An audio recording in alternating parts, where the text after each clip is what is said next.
follow me.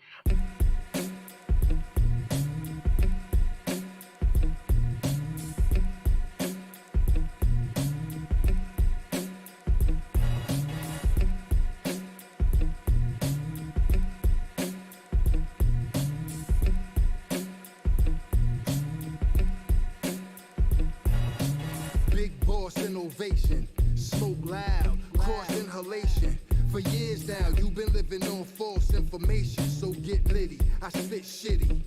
Need no help with my flow, so selfish, like nobody else's. The aroma of the floor is scented. To grace my presence, see I'm so authentic. Skin flawless, swimming in the youth fountain. I move mountains, but who's counting? Your crew doubting? Google me, I'll scratch up data. Listen now, homie, catch up later. Make rounds as I snatch up paper. Fucking it's just natural, all actual. Living in the glass house, throwing bricks at you. Your broad think I'm so delicious. So please hold your bitches while I'm G-rapping on the road to riches. In the back, come follow me. In the back, come follow me. In the back, come follow me. In the back, come follow me. Incredible, lyrical, and original. In the back, come follow me. Incredible, lyrical, and original.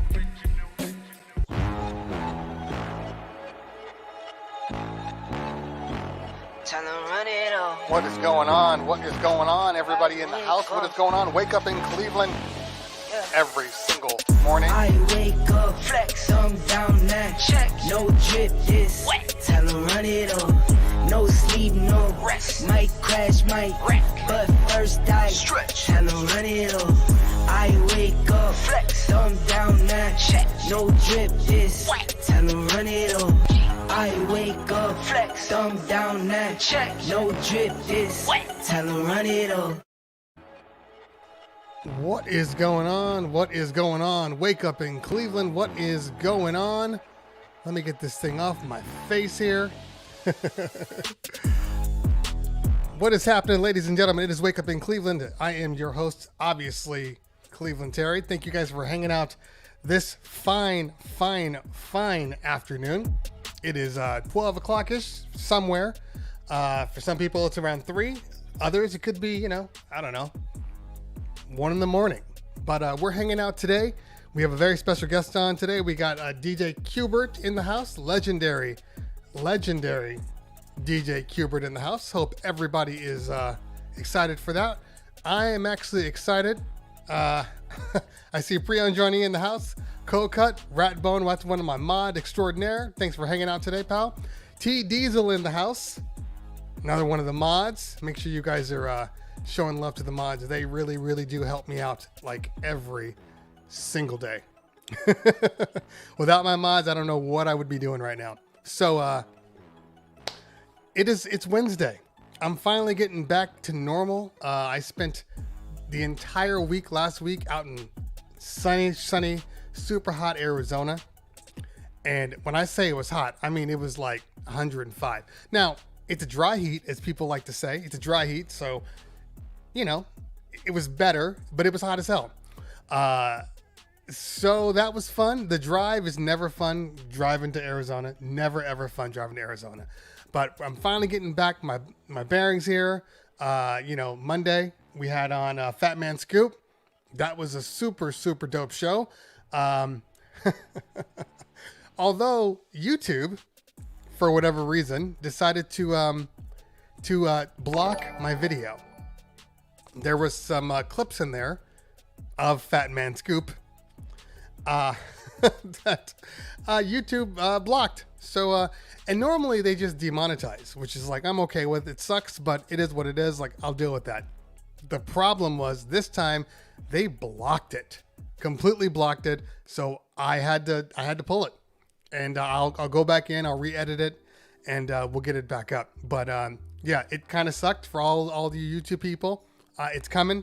Just sit tight. It'll be here. It's just, I gotta take a little time to do that. I have been spending a large amount of time, thanks to, which is funny, thanks to services like Crate Hackers, which has been really good. If you guys don't know what Crate Hackers is, Crate Hackers is it's a application / community that focuses on providing DJs with like, you know, the music that you actually want to have on your laptop. So you remove all the stuff that you never play. You remove all the stuff that's bad quality. You clean it all up, and then you basically start from zero. And then you actually start to create your playlist as a foundation. So, say for instance, you're playing 80s music. 80s music doesn't change. So with Crate Hackers, they will assist you in kind of creating that kind of golden master playlist that you never have to look at it again. So once it's done, it's done. You can clear out everything else you don't really need. Now, look, I know that's relative, and I know DJs are selfish when it comes to their music. So I get it. There's music that you have. There's versions that you have that you want to keep. They're not telling you that you have to get rid of all your versions. They're just trying to make your catalog as clean as possible so it's easy to get to. And I haven't even started on Crate Hackers yet. All I've been doing is literally cleaning out files, getting rid of old crappy files, 128 kilobits, just getting rid of those, trying to upload better versions, retagging my genres, and also something that I just never thought about is making sure that the release dates of the music is on point, because that changes everything. Once your genres and your release dates are on point, those two sections, smart filtering, smart crates is so easy. So easy. I'm telling you guys, it's changing my world. It's changing my world. Like we're all doing too much work here. We're all doing too much work. Let's do a little room check here. Check who was out in here. I see L35 in the building. JSX1 in the house. What's going on? Kid Chris. That's the Hoy Luck Club there representing. Sorry I couldn't be there yesterday. Where was I yesterday? What was yesterday? Oh, I was on dad duty. At that time, I was making spaghetti. And then after that, I was clearing out my computer. I'm on a mission now. Bomb Entertainment says I'm a hoarder. Yeah, we all are. Ace One in the house. I will do a video on my cleaning up. Homemade spaghetti. Of course, homemade spaghetti. I will do a whole video on cleaning up and showing you how I use smart crates and how they can honestly just change your life. So that's what we're doing here. Now, of course, why we're on the show today has absolutely nothing to do with smart crates or cleaning out stuff. But also, if you guys are white label people, like I'm a white label member, like I downloaded a whole bunch of white label stuff. Just make sure that when you're deleting out files and you sort maybe by file size or by kilobits per second, you don't delete out those 32 kilobit files. Because those are white labels typically, and they don't actually show up. If you play them in like your iTunes, whatever, they'll play a crappy version. And then you'll open it up in Serato and you get the high wave file, 320 kilobits per second file structure. So don't delete those. The files are there. They're just being hidden. Okay. We got, let's see here. Off the world in the world says, just stick with 44 kilohertz wave or AIF. No need for 96. Can't believe you would have 128 kilobit files. LOL. What? I don't even know what that means.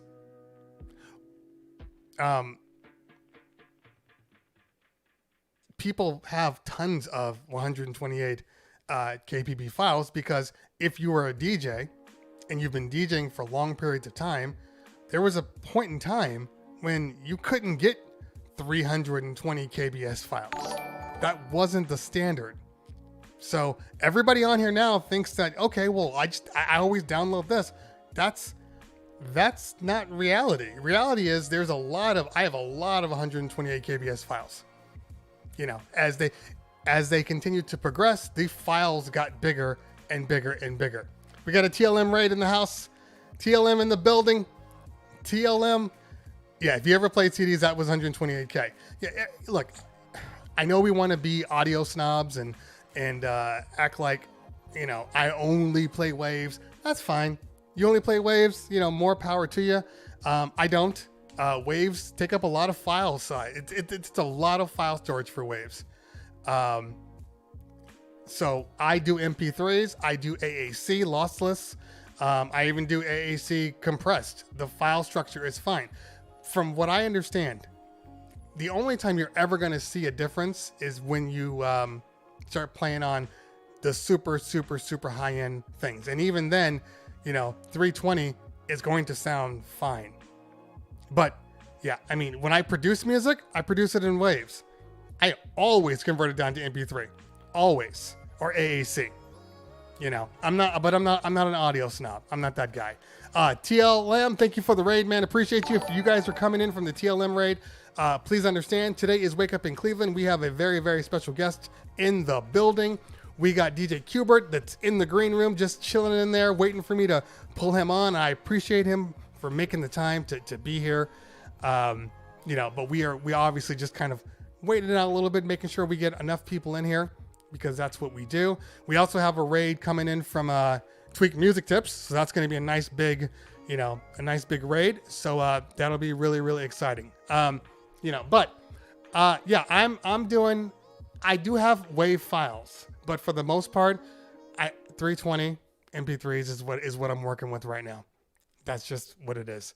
You know, I always find that it's always club guys, like house and EDM guys. They're always the ones that are like, I only use waves. Honestly. And more power to you. Let's do a little room check. We got Elemental in the building, Good Vibes, DH, Bomb Entertainment, Kid Chris, L35. I am DJ FTR. I think that's FTR. Ratbone. Could they have made a 24-hour open window for signups right now? Yeah, that's right. So if you guys are interested in Crate Hackers, and if you guys want to know a little bit more about Crate Hackers, I did post the video I did with them. We had a little meeting. We talked about Crate Hackers. It's actually on my YouTube. Check it out. They have a 24-hour window. They're not always open. It's not one of those kind of open-ended things. They want to keep the user base, the membership reasonable, and obviously hold it to DJs. That's kind of key here.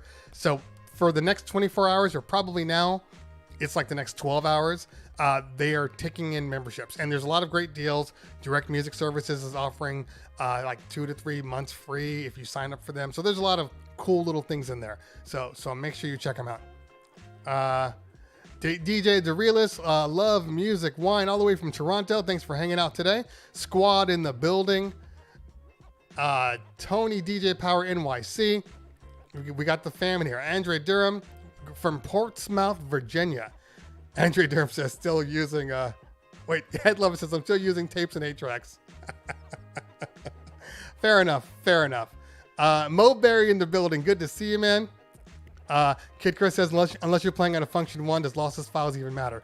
No one really cares. So yes, this Function 1 system that everybody raves over is like super sensitive to all frequencies. So if you're not playing with like the highest quality, you will hear that in the music. But the majority of people aren't playing Function 1. Okay, they're playing Serwin Vegas and JBLs and EVs.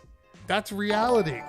Where frequency fall off, you're never even going to see a lot of those things that you think, you know, make your music. You ever played music in a club? You don't hear half the things that are in the song.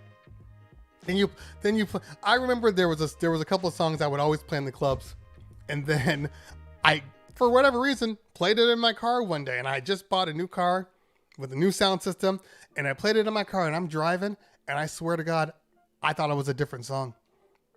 There were so many new things I was hearing in the music, I couldn't believe it was the same song I played at the clubs. You know, so anyway, go with FLAC. So yeah, FLAC's good too. I mean, I'm mostly MacBook, so FLAC can be a little weird. But yeah, FLAC is good too. TLM says I deleted everything below 192.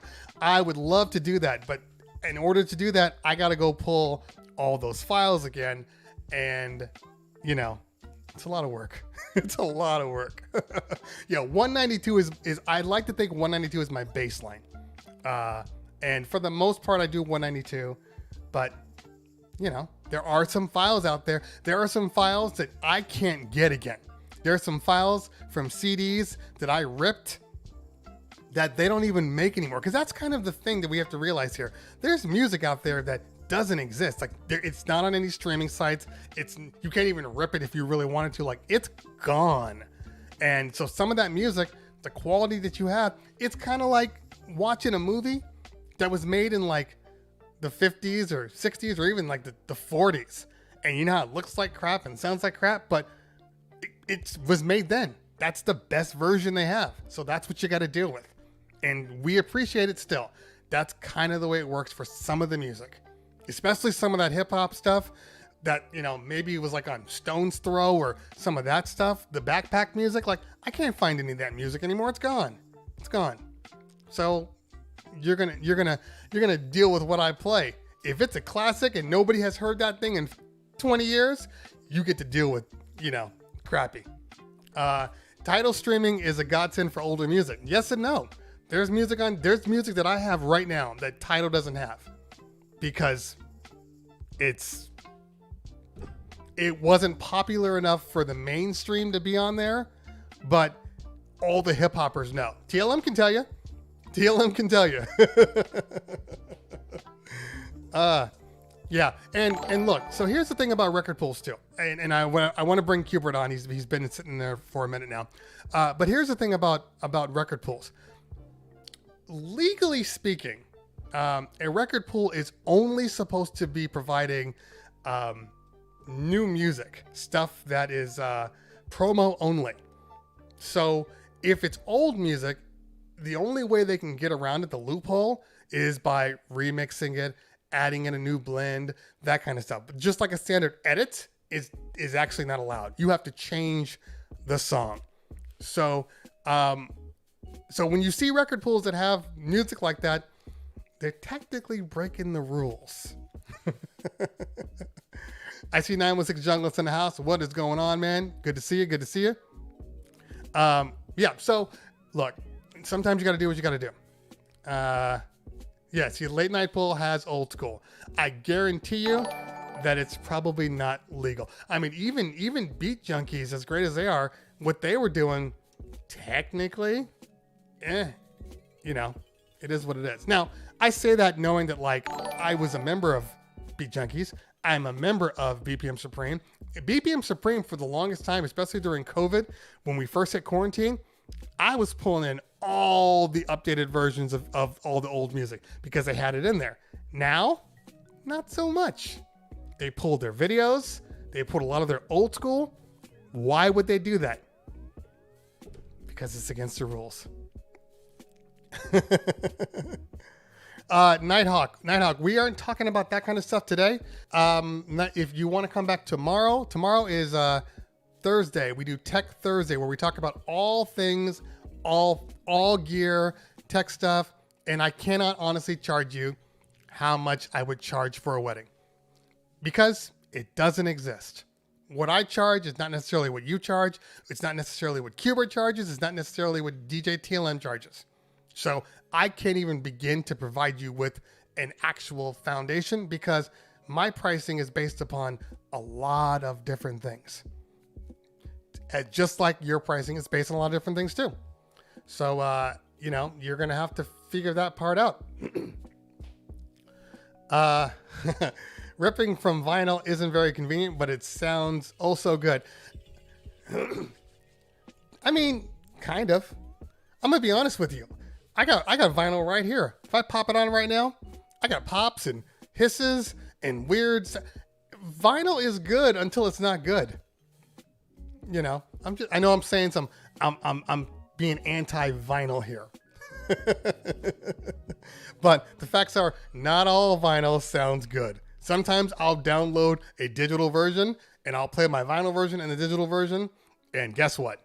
Digital sounds better. Now, I think the argument that a lot of people have when they're talking about vinyl doesn't have anything to do with the quality of the song. They hear the warmth. They hear the analog distortion caused by the frequencies going above and analog not being able to compensate, so you get distortion. That warmth, that distortion is what creates that warm sound that everybody loves about vinyl. Not necessarily better. Better is a subjective term, because some people think the clarity is what defines what is better. Now, having said that, vinyl does sound great, but somebody needs to clean their records probably. Oh, Nighthawk. Today is not about me. Today is about Q-Bert. I've been DJing for a long time. I kid you not, Nighthawk. Today, you can ask all the questions you want about Q-Bert. Tomorrow, we can have me all the time. Scratching on vinyl is so much better. That I agree with, absolutely. When I went into, and we'll talk to Q-Bert about this, when I went into my scratching this year, and I said I'm going to spend every day scratching, which has turned into every other day because the world opened up and I got a little busy. But when I was scratching on the 12s first, and then I moved back to phase, and this was before phase went HID mode. I just didn't love the characteristics.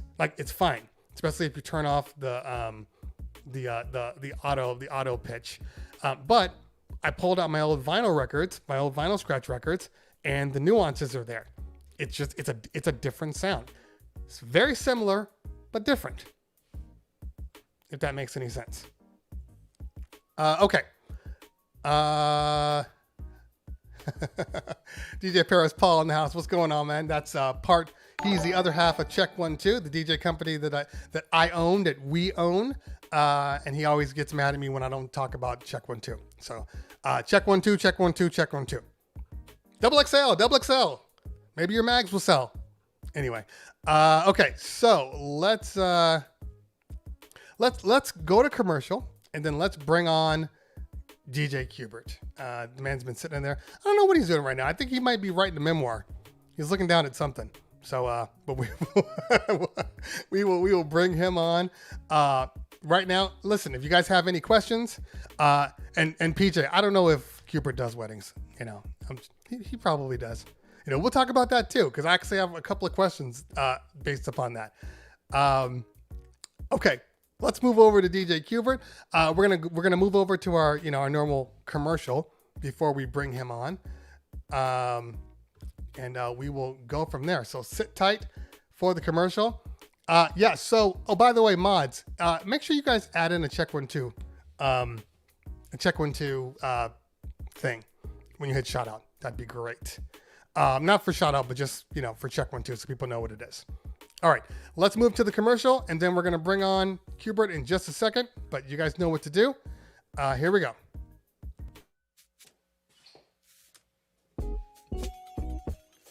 Okay, look, I know you think this is a little weird that we're sitting here talking and I just left and I was in a completely different outfit. Well, that's future me. I'm past me. So what I want to talk to you guys a little bit about while they're setting up for this next guest that's coming on, and I'm sure they're going to be dope, but I want to talk to you a little bit about ways to support the channel. You see, there's a lot of work that goes into this channel, and the only way to keep it going, the only way to keep bringing on new people and upgrading the sets and upgrading the intros is by you supporting me. So here's a couple of ways that you can support me, and I'm not sure that a lot of you know this. If you're new to Twitch, you want to look down right here. There's a little subscribe button. That's the easiest way to support me. It's like $5. It's like buying me a cup of coffee. If we're at the bar, you're buying me a beer. If you're feeling a little more generous, maybe you want to gift somebody a free sub. If you are a Prime member, you can use your Prime membership. You get one per month. You can use that on me. It doesn't cost you anything. Now, If you're sitting there on the YouTube side, you can also hit that membership button right there, or you can give me a super chat and then send me off a tip. Look, I know that times are tough, money's tough, and I know that what I'm asking for some of you people might be a little too difficult. So there are other ways that you can help the channel. You can host the stream, share the stream. If you're on Facebook, if you're on YouTube, share the stream to everybody. Get the word out. That's the easiest way to help me out, and that doesn't cost you a dime. Those are just a couple of ways that you can do this. I think they're coming back, so I need to get out of here. Just remember what I said. We'll see you soon. Bye.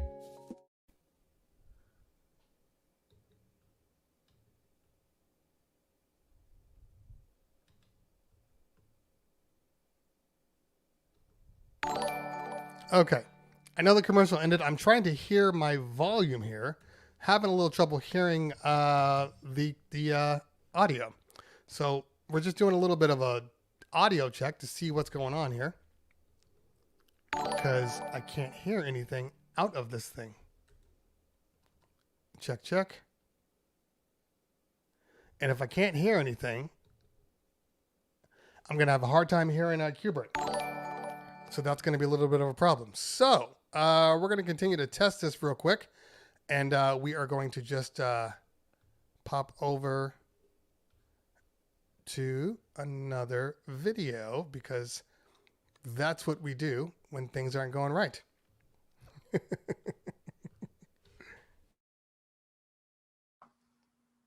Mr. Ponton, I believe you have a filter turned on in the video settings. You might want to take we're a look. trying to, can you hear me, Judge? I can hear you. I think it's a filter. It is, and I don't know how to remove it. I've got my assistant here. She's trying to, but I'm prepared to go forward with it. I'm here live. I used to DJ garage parties and stuff. And I can see that. I think if you click the up arrow next to this. Jupiter. I used to DJ garage parties. Jupiter. I used to DJ garage parties and stuff. And there'd be some times where I'd do the same garage in other months. And I'd see this kid pop up every now and then. And it would happen to be Q-Bert. He would like approach me like, yo, I dig what you do, Mike. So I said, well, I'll show you some stuff. When I come to my apartment, he'd sit there and just watch me practice the whole day. Then in between my practices, he would ask me, how do you do this? Can you do that again? My advice, do not show this guy your scratch that you found and developed, because he will take that and understand it so much more than you have. You know, he's like the Louis Armstrong of scratching. You know, even everyone tries to dress like him, except me though. I look a lot better. One day everyone's gonna try to look like Yoga Frog. But for now, we got this guy, the one and only DJ Q-Bert.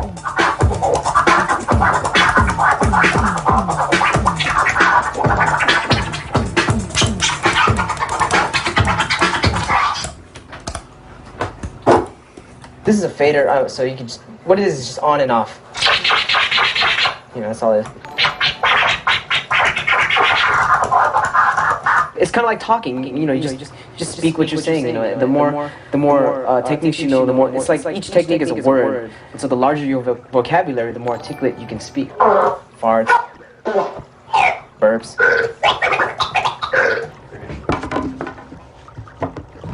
Beat juggling is the live manipulation and remix of music right before your eyes. Usually what you do is you kind of use the same two records. So this is like, I'm just using a piece of the record. It's called the break. It's like, and then this is the same record as well. Like that, right? The fader is like for that turntable and that turntable, right? And in the middle is both.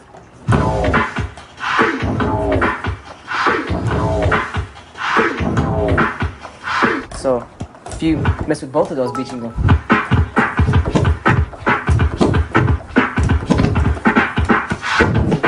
I've always been into music ever since I was a kid. My mom even said when she would play music and I would be in her stomach, I would kick and stuff, and I can't sleep unless there's music on. I was like a D- student. I totally hated school, and I always would go home and just do music. I had a little turntable when I was a little kid. It It was one of those Fisher Price turntables, and I used to play it backwards and stuff when I was like, I don't know, 4 or 5 years old. Now I would always say to myself, wow, I wish I could record my voice and put it on record, see what it would sound like if I played with my voice. Now you be a DJ. Scratching really came to me when I heard, I guess, Rocket. DST was the first one to use that sound. You can gauge a DJ's skills by when they use that sound. It's kind of like if you can gauge a guitarist's skill if they just use a plain acoustic guitar and see what they could do with it. You know, so this is like the plain sound right here, or this one. Scratching is like, to me, it's like some other kind of intelligence. Me and Q-Bert used to practice. That's where we made up the question and answer. I'd scratch the question, and he would give me an answer. And so we didn't even have to talk to each other for a whole day. I remember one time he moved away to another city, and I was like, damn, how am I gonna bite it? How am I gonna, how am I gonna get his ideas? So I imagined all these, like DJs from outer space, like what would their style be? He took that and just like went in his own world with it. Since Earth is like it's like kind of like a primitive planet, what about the more advanced civilizations? How does their music sound? So I would imagine it, whatever they're doing, and I guess that's how I would come up with my ideas.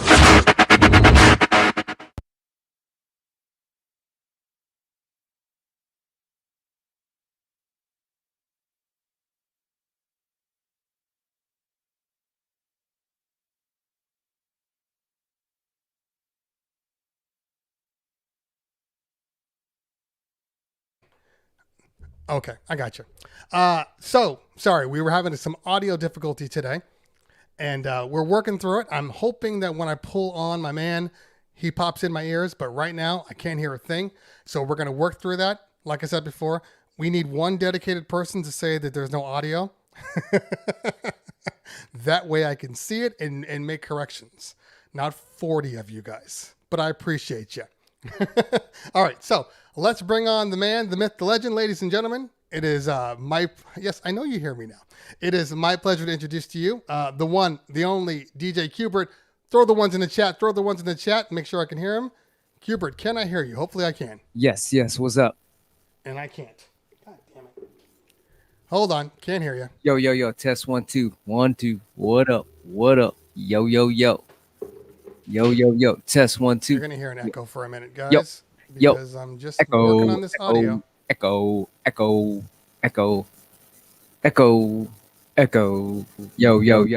See, I hear you there, but there's an echo, so I need to get off of that. Echo. Hello. We're in a cave. Yes. What's up? What up? Yo. What up? Sorry, guys. Pardon the issue.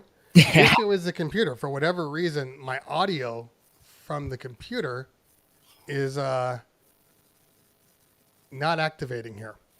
Computer power. So I have to go into I'm going to try to go into the settings real quick. If not, we're going to have to pop over to the other computer. That way we can try to fix what's going on here. Yo, test 1 2. What up? Okay. Wait, is that the problem right here? Hold on. Ding dong. Check. Bing bong. Ding dong. Let's fix it. Ding dong. Hopefully. Bing bong. All right, you there? Yo, test 1 2. Can you hear me? Yo. Chick, yo. So, are your turntables on, Q-Bert? They are. If they are, give them a little something real quick if they are, while I work through this. Can you hear that?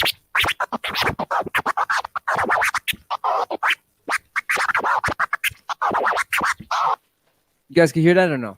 I can't even tell. What's up? What up? Can you guys hear me? I didn't know I was gonna perform. Let me look for a beat then. Check, check. Test 1 2. Test 1 2 1 2 1 2. Yo yo yo, check it out. Test 1 2. Yo yo. Can you hear me? Test 1 2. Yo yo yo yo yo yo. Alright. Yo yo yo yo. Can you hear me? Can you hear me? 6 million. Yo. Oh. There we go. I think I can hear you now. Can you hear? What you want from me?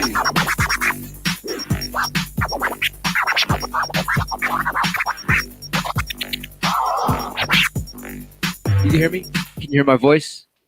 I can hear you. Okay, what's up? Half a second. I'm just moving some chords around. Keep playing so I can hear the audio, though. Just All right. play the background music.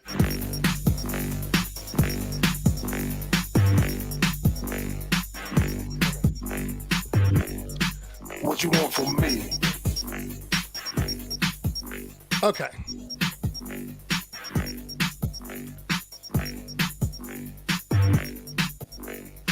Okay. I think we're good now.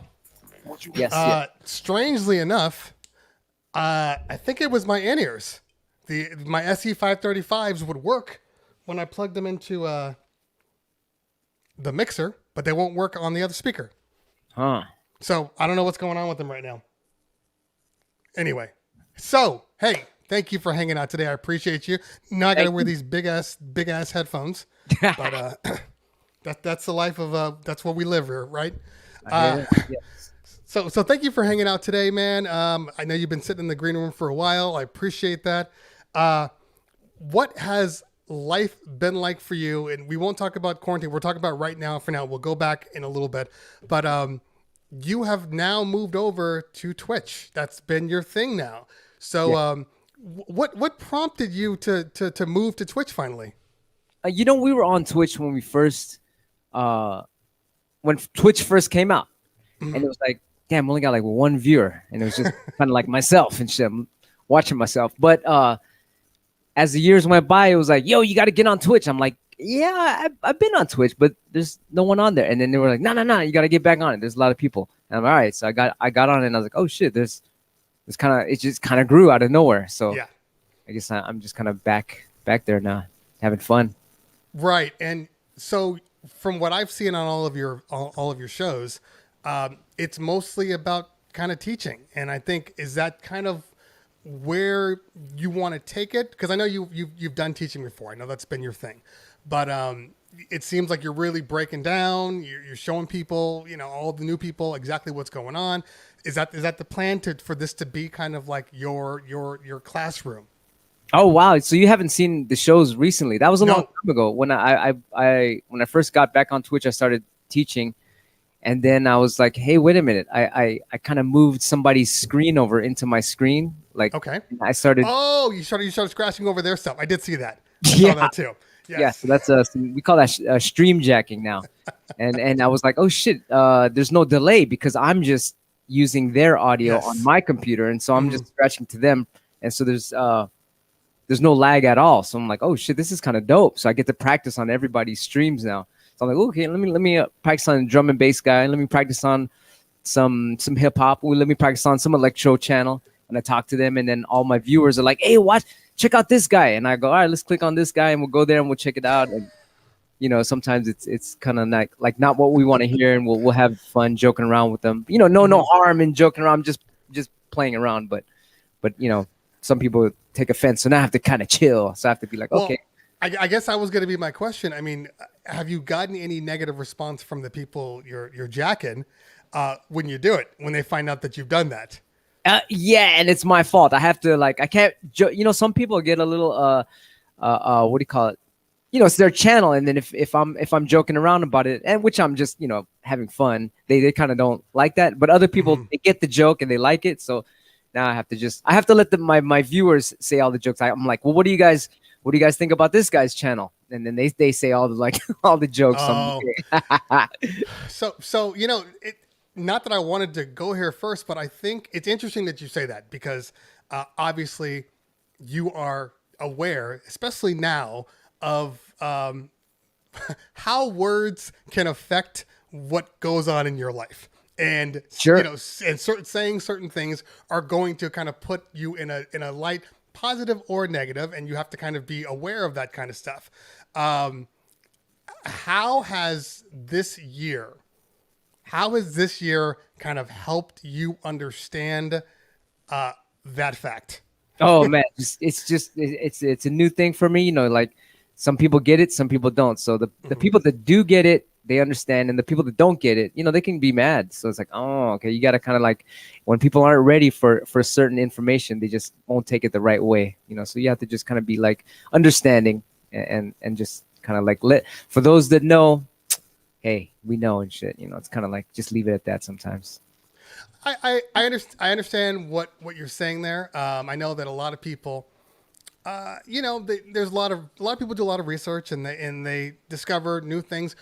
Fact, fiction, you know, we haven't been able to prove a lot of things, but there's a certain understanding from people.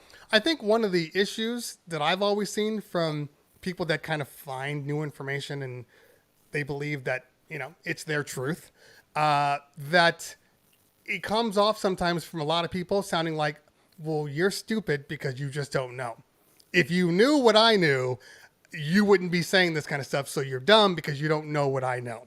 And like, that's always been my thing about conspiracy theories and drama. Cause I'm one of those, hey, what is it? Tell me about that again. Well, that's interesting. You know what I mean? But like, I don't necessarily have to say I believe it or not, but it's interesting. It's the ones that are like, nope, if you don't believe me, then you're stupid. Right, totally. So it's like I'm more of a balance. Like, what if? Maybe, maybe not. But then some people, like you said, they're in their perception tunnel, which is normal. Everyone is correct in their perception tunnel. So that's fine. So when we understand that, it's like, hey, let's have a conversation. Maybe, maybe not. But some people are like, no, not at all. It is this way.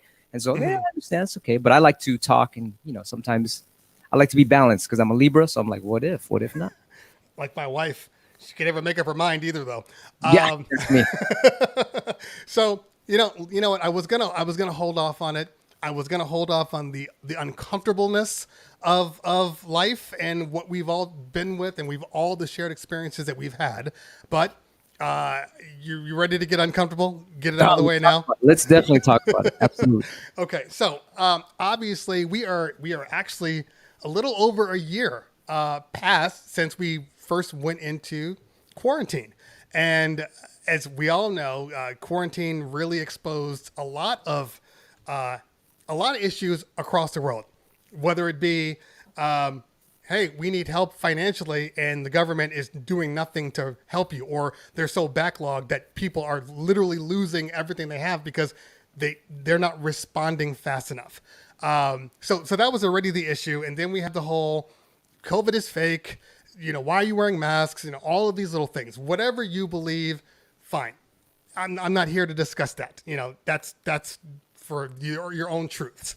But then obviously we started having some social issues pop up, like George Floyd. I mean, that was kind of a big deal. It reached obviously worldwide exposure, and a lot of people were taking it very, very emotionally. And that's why we had all the protests, which then led to, in some cases, riots. And depending on where you stand, it could go completely different ways. So I'm not here to discuss if a certain thing was a certain way or whatnot. But obviously, there came a point in time where, and you've always been vocal, and you expressed some things that came off a certain way. So I think we want to take this opportunity to really like clear up exactly, you know, what happened, how it was said, how it changed you, you know, what you kind of learned from it. Because I watched some of the videos, like I watched the True School video on kind of breaking down, and I felt like for myself that I just wasn't, I didn't really feel like it accomplished maybe what either True School was trying to do or you trying to really kind of clarify your point. You know, it came off a little watered down. I guess is what it says here. And we're not. I'm a very upfront guy, and I can say things and be emotional about it at the time, and then move over, and then we're like, okay, we're straight. Everybody's good now. You know what I mean? So I really want to take this time for you to just kind of express yourself, and we'll talk about it. I know the people in the chat have been waiting for this. So let's chat about it. Let's share your experience with the group here. Okay, so I'm really into like how wars are started. Mm-hmm. So why were they setting up at every protest? Why was there a bunch of bricks over there? I don't see any bricks anymore. Agreed. It's almost as if they wanted to have a riot on purpose. What does that do? It causes chaos, and it's like, do they want chaos? It's like, let's talk about it. Maybe, maybe not. Mm-hmm. That's all I wanted to say. It's kind of that simple. It's almost like we have these things where, like, the Native American Indians. I do a lot of protests and things to help them out, like with the pipeline and all that stuff. Sure. Not the recent one, but the like we had one for the DAPL thing. Anyway, so they have these things with the Native American Indians where they, when the settlers came in, they took one tribe and they put them in a big circle, a whole bunch of people in one circle, a whole bunch of Native Americans in one big, like kind of like almost like a FEMA camp thing, right? They put them all in a place, and they would put a separate tribe in the middle of that kind of like camp, right? A separate tribe, a whole bunch of people, and then they would make a rumor and be like, "Oh, yo, that tribe over there is talking shit about you," and then they'll go to the other tribe. Oh, they're gonna set up. They're gonna kill you guys. They're gonna set up a little sabotage and kill you. And so all the tribes would get angry and they would kill each other off. So I'm like, is that what's going on here? To start something, and that was it. And people got kind of offended about that. And I'm like, I'm just talking. Like, you never know. And my heart is on the side of, I'm looking out for everyone. Right. Can you guys like maybe not fight? Let's have some peace. Let's kind of go the Jesus Christ route. Mm-hmm. Yeah. No, and I get that. And I think a lot of people, especially Black people in America, that was one of our big issues when the protests were happening. Where are these bricks coming from? Why are these things being broken when there aren't even Black people near the windows, and it's just this weird thing? So every protest. Yeah. So and where are the bricks right now? Right, exactly. So I completely understand that, and we are literally on the same page with that. And so I understand that. I agree with you. Something was definitely off. However, I don't know that was the issue that really pushed people kind of over the edge. I think it was two things. I think it was one, kind of the dismissal of George Floyd, and also the all lives matter context. So, let's talk about that a little bit, because I really do think that's kind of the crux. I don't think anybody was questioning when you were talking about, the bricks and conspiracy and, George Soros and all those things. I don't think that was the issue. It was a wait a minute, hold on. What did you say over here? Hold on. Let's go back to that for a second. Yeah. So if there was a movement called a counter movement called I Love Everyone, and I said, no, I love everyone. And what are you talking about? That's a counter movement. I have no clue about that other counter movement. I'm just being real. I'm like, I love everyone, and that's what it is. Every life matters. Wouldn't Jesus Christ say that? He would. There you go. Yeah. I think. How silly is that? Well, it's okay. I think the issue is not so much that I just didn't know.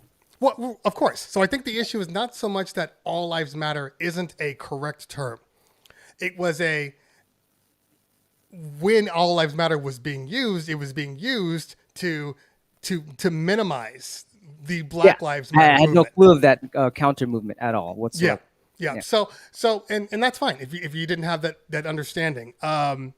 But at what point do you feel like it really like was clear to you? Because I think there was a moment where you were kind of fighting, maybe because of just not understanding the other movement or not understanding the situation that, you know, Black people were going through, at what point did you say, oh, wait a minute, maybe I am a little wrong on this one. Maybe I do need to take a step back. Like, at what point was it somebody that talked to you, was like, yo, Q, like, hey man, or was it you just kind of coming? Yeah, it's just people would say, hey, you're for this all lives matter. I'm like, what are you talking about? I'm just saying I'm down for everyone. That's it. And it was just like, no, you got to watch what you say. You're down for this all lives matter. I'm like, what is this other counter movement? I'm like, what the hell? And so, you know, I was just, like I said, I was looking out for people. They had bricks over there, and I was just looking out for everyone's lives. Like, watch out. Right. No, that makes sense. What would you say if I said to you, the reason that some people were offended, emotional about it, is because of the history and the foundation that you kind of made your career on. You know, you are a DJ, hip hop DJ, you know, the culture, you know, breaking, b-boying, it's all, you know, emceeing, it's all the part of that culture. And to hear someone saying that has been a part of the culture, and then says something that is really kind of counter, it just goes against what we as people feel about our culture. What do you feel when other people, such as myself, other Black people, are like, yo, man, you know, culture vulture is the wrong term. But what do you say when people say that? Because it's like, at that moment, I'm sure people were like, okay, man, so you don't really believe in any of this stuff that you've grown up on, you know, that has been a part of you. You know, how would you respond to that if somebody said that to you? It has nothing to do with it. I'm looking out for people getting bricks thrown at their head. It has nothing to do with hip hop. Plus, you know, it's like, you know, that's almost racist in itself. I mean, there's Puerto Ricans in hip hop, white people in hip hop. There's Latinos in hip hop. You know, Black people, of course, in hip hop. You know, my Filipinos are negrito from the get go, from our origins. We're part Black. What does that have to do with anything? You know, like, Japanese made the 808 drum machine. Well, you know, like, what's going on here? I'm looking out for people getting bricks thrown at their head. That's it. Had nothing to do with hip hop. Yeah, no, I understand what you're saying, and so here's what I will say: as I've been researching you, and really kind of looking across the board. First off, I think you exist mentally and spiritually on a different plane than most people. I mean, I think you see things in a way that it may be different than what other people see, and it can be called, you know, naivety for whatever reason. But I think that's what's going on here, because I don't believe that you have gone into this going, you know, hey, I have a skill set, I can use it, I can make some money doing this and go from there. Like, I don't really believe that. I do believe there was some misunderstandings that took place. I think that's fact. Yes, you know, but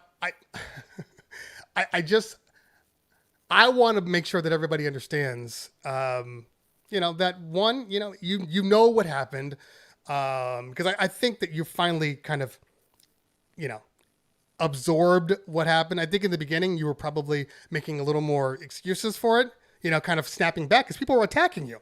So it's natural to kind of respond and react accordingly, you know. But now we've had this whole year to kind of get through it. It's forgotten about, you know.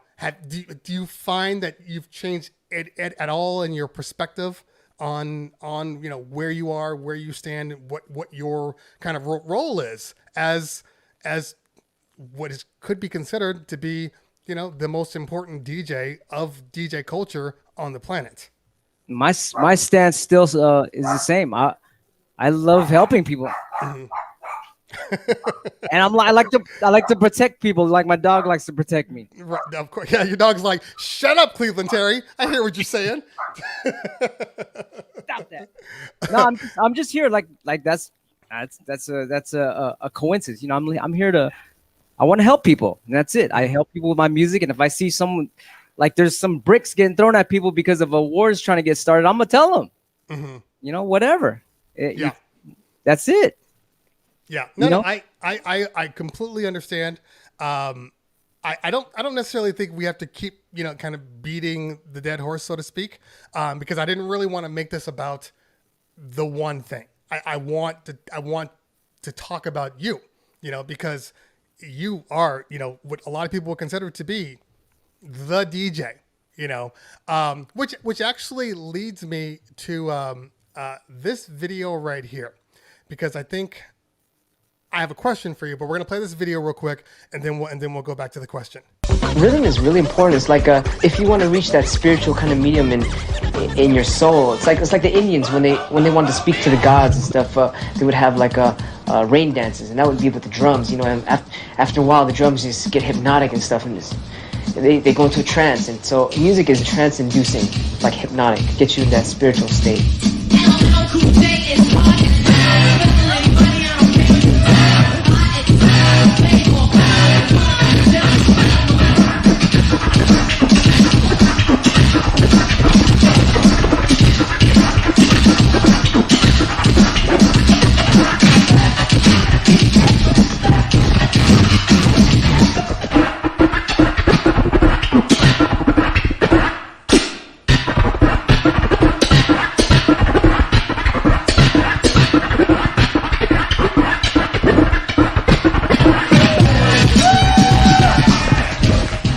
Called the zone or a nirvana. You just totally you're just all into it. You're just getting the whole. It's like you're not playing the instrument. It's like you're the instrument and the universe is playing you.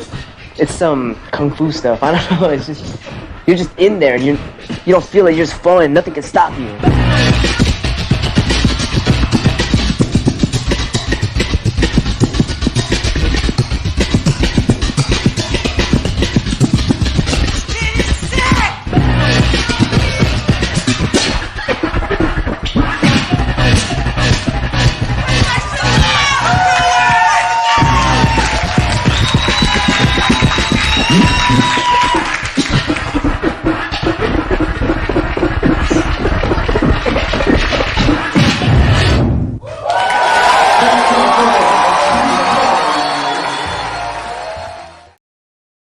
By the way, I've never seen anybody rock an up fader like that. Maybe Shortcut.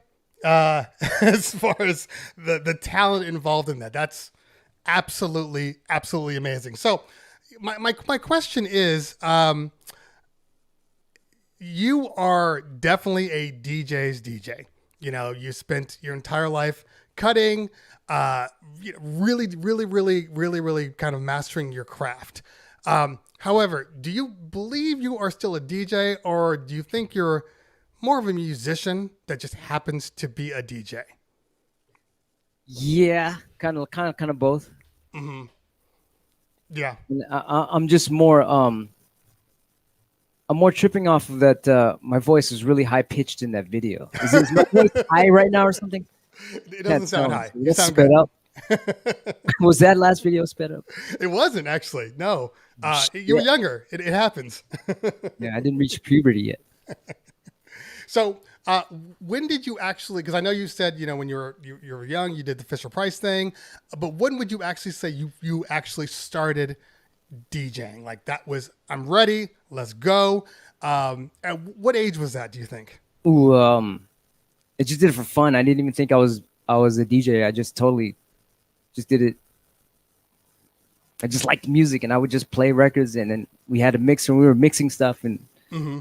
I don't know. I think, yeah, I never really thought about that until like we're like, oh, we should be called DJs. What's our DJ name? And I think my first DJ name was DJ Tricks. Maybe a few months after I was DJing, or some, half a year. DJ Tricks, because I do tricks. Wow, super creative. And then I ended up with a sucky name, DJ Q-Bert. So I would tell all these kids that if you want to have a DJ name, look at Marvel Comics or some DJ Electrozord or some wild shit. DJ Structron or something. I would have picked some name like that, but now it's ended up with the name Q-Bert, and it's a video game. Back in days, like when Pac-Man and Dig Dug and all those. I know Q-Bert exactly. The one where it's a triangle and you hop down onto each lit corner or whatever, and you try to knock them all out. It's a terrible story because I looked into the game and I was like, oh, how did this? Why did they call the video game Q-Bert? And it's because if you ever see the character, he has a big old nose, and all the little monsters that he's trying to get away from are snots. So the game is supposed to be called Booger, but they couldn't call it Booger, so they called it Q-Bert. So my name is really DJ Booger. How fucked up is that? Well, it's Q-Bert. It could have been Booger if that were the name that came out with, but you probably wouldn't have chose that name then. I'm assuming. I mean, no matter how if you're super dope and your name is fucking DJ Diarrhea Face, but you can kill it on the turntables, it kind of doesn't matter. Yeah, because he's shitting on him. I see that. Yeah. Well, that's facts. So, you started DJing, and did you before the Invisible Scratch Pickles? Did you have another crew? Just my crew. It was called Lifestyle Productions. DJ Dino, DJ Dumb, Cuts, Shady, Prod D. We all had a crew, just our neighborhood high school friends. That was our little crew. We would do all kinds of parties, weddings and quinceañeras and debuts and proms and all kind of stuff. Everything, you name it, all over the whole Bay Area. Gotcha. Yeah. Well, I was going to ask you that because as I've been watching a whole bunch of videos of you, what I have not seen, I've seen a lot of scratch videos because obviously you're Q-Bert, but I haven't seen a lot of DJ blending. You see it now on Twitch. I mix all day. Okay. I'll scratch a little bit on mix, play record and mix, juggle, Gotcha. all kind of shit. Now, do you feel that sometimes people don't want you to mix, or no, just do your scratch thing? That's why you're here. Yeah, I balance it out a lot lot now. Gotcha. Everyone wants to see the whole package, so I do everything. Well, I think that's what she said. Well, I think obviously, are you a 3-time DMC winner, or did I miss one somewhere? 92 and 93, me and Mixmaster Mike won with DJ Apollo in 92. But then luckily they didn't have, well, not really luckily, but they didn't have a DJ battle in 94. So we kept the title till 94. Oh, gotcha. And then 95, Rock Raider won that one, but we were judges. That we turned into judges in 95. Gotcha. Rockin' in Paradise, Rock Raider. Yes, yeah, definitely R.I.P. I don't like when people say rest in peace. What are they resting? They're in heaven enjoying themselves. That could be. Absolutely. The spirit moves on, and its energy. It's like, see, we live on. We're part of God. See, it's interesting because I'm spiritual, but I've always believed that it's more about energy than anything. So when you do pass on, your energy just becomes a part of the world. But I'm a big reincarnation guy too. I do believe we come back. Absolutely. There's thousands and thousands of cases of reincarnated people who remember, their past families and everything. Yeah. So that's real good. Exactly. So, just curious, what do you feel about things like Red Bull 3 Stout? Because obviously when it was just DMC, it was scratching. That was it. Scratch, show your skills, do your tricks. But now we have Red Bull, which is you got to do everything. What is your vibe on that kind of, I don't want to say taking over DMC, but it's now at least on the same tier as DMC. It's different. You have different type of varieties. That's more of a overall audience, the Red Bull thing. That's really good. But for the super duper hardcore nerds, that's what the DMC is for the just get down to the real raw shit. That's kind of I like both. Yeah, Rob Swift was talking when I had him on the show about the fact that you can find yourself getting into this cycle where it's you practice, you do the DMC battle, you win or you lose, you practice, and it's just it just keeps on going. But there's no necessarily movement. You going somewhere else. Depends on who though. Exactly. Everyone's different. Everyone's want to do a little bit of something. Someone do a whole bunch of shit. Somebody do something in the middle. It's a tree of all kind of shit. We can't categorize like one person or like it's this way. You know, it's like nah. It's whatever that person wants his theater of DJing to be. Yeah, exactly. I agree 100%. Because it's funny because I think DJ Ease was the same. He said he won. DJ Ease and A-Track both said they won. Obviously, A-Track won the whole thing. Ease won the nationals, and they started getting booked for all these events, and then realized that they don't really know how to DJ, how to blend. Now they do. Of course, now they're ridiculous. Yeah, but it's funny to me that because I always thought that it was not so much all or nothing, but you didn't just do like if you're gonna DJ and scratch, it just made sense to me that you would also be blending and playing music and not just, but it's a whole different like subgenre almost. Like you're a scratch DJ and that's what you do. It is your profession. So that's amazing to me. Yeah, it's whatever you want it to be. Like we did it, the DMC thing. We battled a lot, and it was like, oh, let's make an album. So then I freaking made a DJ album. Let's go. And then I was like, what about if I made an animated movie? Let's do that. Oh, let's make some music for video games. So let's do that. And now we're doing like NFTs. I got some NFTs coming out next month. Oh, really? I'll announce that on I just made an album called Wave Twister Zero. It has all the origins of all the characters. So there's 18 characters. I'm gonna have NFTs for each guy. And there's only gonna be 33 of each available to the world, and people will be making a grip on money on those, like millions of dollars on those. So it's like, now's your chance to get in on that. It'll be in June, the week of June 11th. I'll announce it on my Instagram for those NFTs to come out. But anyway, do whatever you want. This is like I said earlier, theater. Make your own character and advance on that and do that. Do whatever the hell you want. It's not no set. You got to do this and do that and boom, boom, boom. No, you make it up, make up your own rules. Yeah. That's I mean, look at you. You got your own radio show. This is amazing. Look at that. Well, it's funny because as you've been talking, we've been playing the videos. I've been looking at the chat, and I think we need to clarify some things on the chat real quick because for whatever reason, I think people think that I'm just like angrily going after you, and that's no, you're clarifying things. That's beautiful. Exactly, and I think a lot of people don't understand this because it's just not a part of their lives specifically. But when I said I'm having Q-Bert on, it was 8 out of 10 times. People were like, are you going to talk to him about this? Are you going to talk to him about this? So it's not something that I could just... I'm glad you did. Yeah. And exactly. Because I saw somebody say, unsub them out of here. Why? Because you don't share an opinion that it's different than mine. Like, yes, that's what they're trying to take away is the talking, the discussion. Yes. And we need to have a discussion. It's ridiculous if you can't have a discussion about something. Why get mad? Once you ask what that other person thinks, they just automatically get mad. Cancel culture. Yes. The dumbest shit ever. Agreed. Yeah, who's gonna do that? Where's the forgiveness? What does Jesus Christ gonna cancel someone?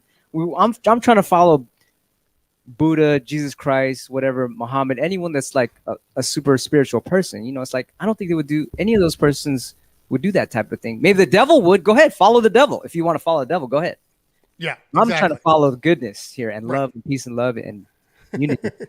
Yeah, no, exactly. And I see people saying you weren't really having a discussion though. Actually, we were. Yeah, I think people don't understand that. Like sometimes if you're having a conversation and one side doesn't feel that for them it's been clarified enough, they're going to continue to ask questions until it gets to a point where both sides can say, okay, I understand. And then you can literally walk away without being angry because that's the problem. People automatically bite and then the person answers and then they're not even listening. They're just angry. They don't care what the person has to say. So they're automatically reacting like, no, nothing gets solved. That's right. There's a saying that says an argument is controlled by emotion. And a discussion is controlled by intellect. So we're being intellectual. That's all. Exactly.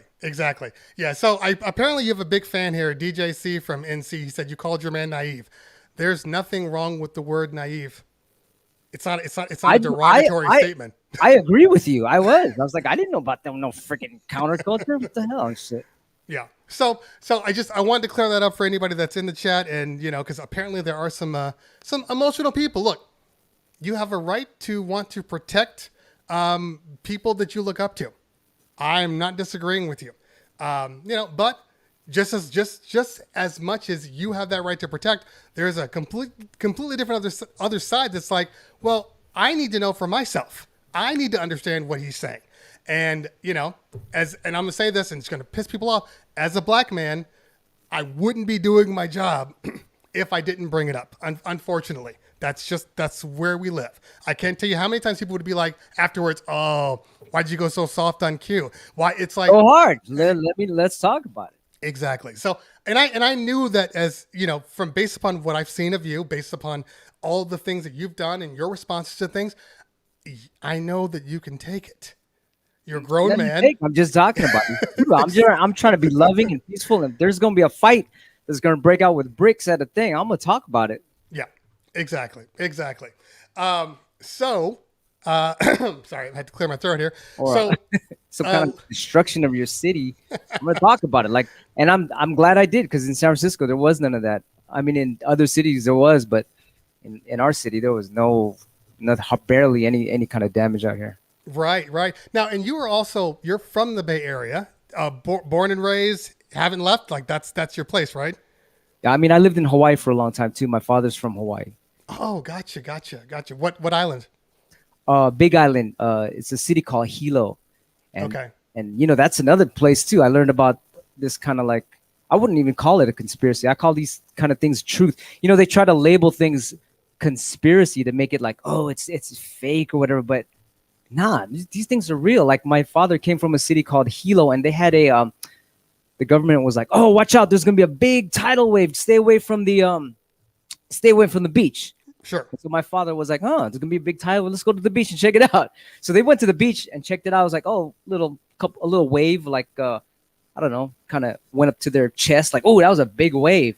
And all of a sudden they saw a huge, like 3-story wave start coming to the beach. They ran up a telephone pole, and they climbed to the top of the telephone pole, and the big wave just destroyed the whole city. And they were hanging onto the telephone pole for their life, and all the cars were just getting, floating, going back into the ocean. Everything got destroyed. The city's called Hilo, and this giant tidal wave happened in, I guess, around the 20s or 30s. Yeah, probably an earthquake. That's what they said. Mm-hmm. And then later, 20 years later, guess what they were doing? They were testing nuclear bombs in the Pacific Ocean.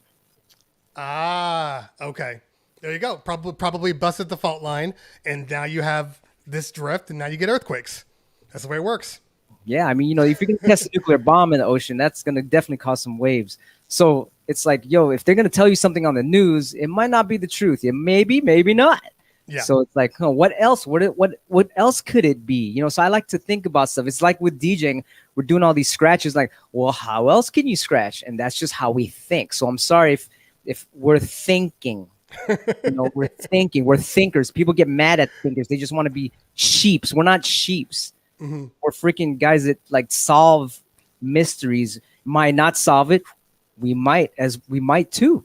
We might discover something else and be like, oh, this connects to that and this. We just like doing that. We're those kind of people that like doing that. Yeah, I think you nailed it. That's it. I mean, everything that I do, from my YouTube to this, it's always about trying to, which is, it's funny, it's trying to help people. It's always about helping people. Yeah, and you're a magician. You figure out all these problems. Like earlier, you tried to figure out the headphones thing. You're a magician. You're trying to figure out if you're not thinking, then it's like, you might as well just flow along with the tide. I mean, like a lot of people don't like to think, and they get mad at people that do think. And I'm used to it. I'm like, okay, it's okay. I'm not mad. They're just, the sheeps are mad at the sheep herders. I'm not saying that I'm a sheep herder, but I like to analyze things and make up things and figure out things, just as you did with the headphones earlier. It's like, yeah, this guy's a smart guy. He's thinking about shit, solving problems. That's just like kind of like what we do. Yeah, you have to, especially people on Twitch. We all know now, you don't have engineers and assistants to help you. Like, it's just you. So if I couldn't get it figured out, we would have had a dead show, and then I would have been pointless. So you know, you got to do what you got to do. Yes. Somebody, Lehman Lee just said, and let me just bring it up real quick. She said, he said, isn't it true that when Q-Bert's mom and dad went to a concert right before his mom gave birth to him? That's true. I fell on the floor at a rock concert. What concert? I'm kidding. So it's not true. Punk rock concert. Gotcha. Okay. All right. Let's talk a little bit about scratching, because I heard you scratch too. You worked with the Beat Junkies now? No. I've done several things. I haven't been to the Beat Junkie school. All I've been doing has been, I wanted to figure out if all I did was practice, you know, and look at YouTube stuff and, you know, things like that. Could I get to a level that I consider to be a very, very good level just by doing that 1 hour a day for the year? I have to say that I could tell you're good. You know why? Because you noticed the difference with the phase or the drift on the 12. Mm-hmm. If you can notice that, you got to be pretty damn good then. Well, I mean, look, I think my brain, I think my hands haven't caught up to my brain yet. Like, it's getting there, but it's slow and steady. I mean, but to notice that, you know, a lot of people can't notice that, and I try to argue with them, like, no, it's more accurate on vinyl. That no, they're like, they're using the thing, the digital, and I'm like, nah, there's a drift there. Yeah. So if you can see that, that's dope. Well, thank you, and it's definitely better on with the new phase update. Like, oh, really? No shit. Yeah, the HID mode is really, really good. There is still a hint of a drift sometimes, because I think you're dealing with, you know, wireless protocols and something gets in the way and things happen. But if you compare phase to where it was to where it is now, it's like a completely different product. Like, it's a product that if people were like, hey, should I get phase? Like, 100%. Like, don't even think about it now. If you still like vinyl and you don't want to move to 12s, I like the 12s. I don't love the 12s. Like, I think they're really good. What do you don't like about the 12? There's nothing wrong with the 12s. They just sometimes get a mind of their own. Like, as you're using them, like, you can physically feel the motor working against you sometimes. And I know that could be just like a programming issue or whatever, but it's there. And it's just, and the problem is, it's not like you can say, well, I do this and I do this, and then this happens. It's like, I'm just doing whatever, and then randomly it'll just start working against you.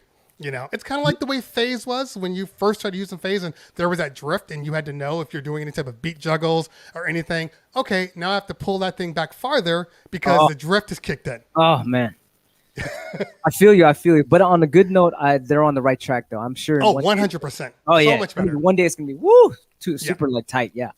Agreed. So speaking of scratches, we're gonna show this video, and then oh no, no, it's fine. It's a good one. And then we'll start talking about the scratching. Hold on. Who invented the crab scratch? So when I it's not even called the crab scratch. It's called the crepe scratch. We was in the Middle East. Yeah, we're in Lebanon. Yeah, me and Mixmaster Mike. I seen this guy do the twiddle scratch. So it's like, oh, he's using 2 fingers. Why don't you just use all your fingers?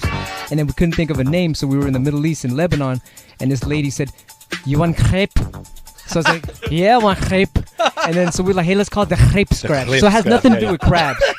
Yeah. So anybody tell you it was a crab this, crab that? Nah, it's a crepe scratch. Beirut, Lebanon. Yeah. Well, I'm not telling anybody else that I'm doing crepe scratches. Yeah. And then so nobody could pronounce it, so it became the crab It's not scratch. fly. It's not as fly. It's not as fly. Crab ain't even that fly. But crepe is not like you about as to like, good as I that. got something in my throat. Yeah, exactly. Okay, There's a everybody, video now called do the crepe scratch.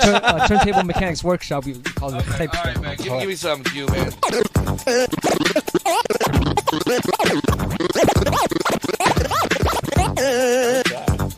That sounds like crepes. All right.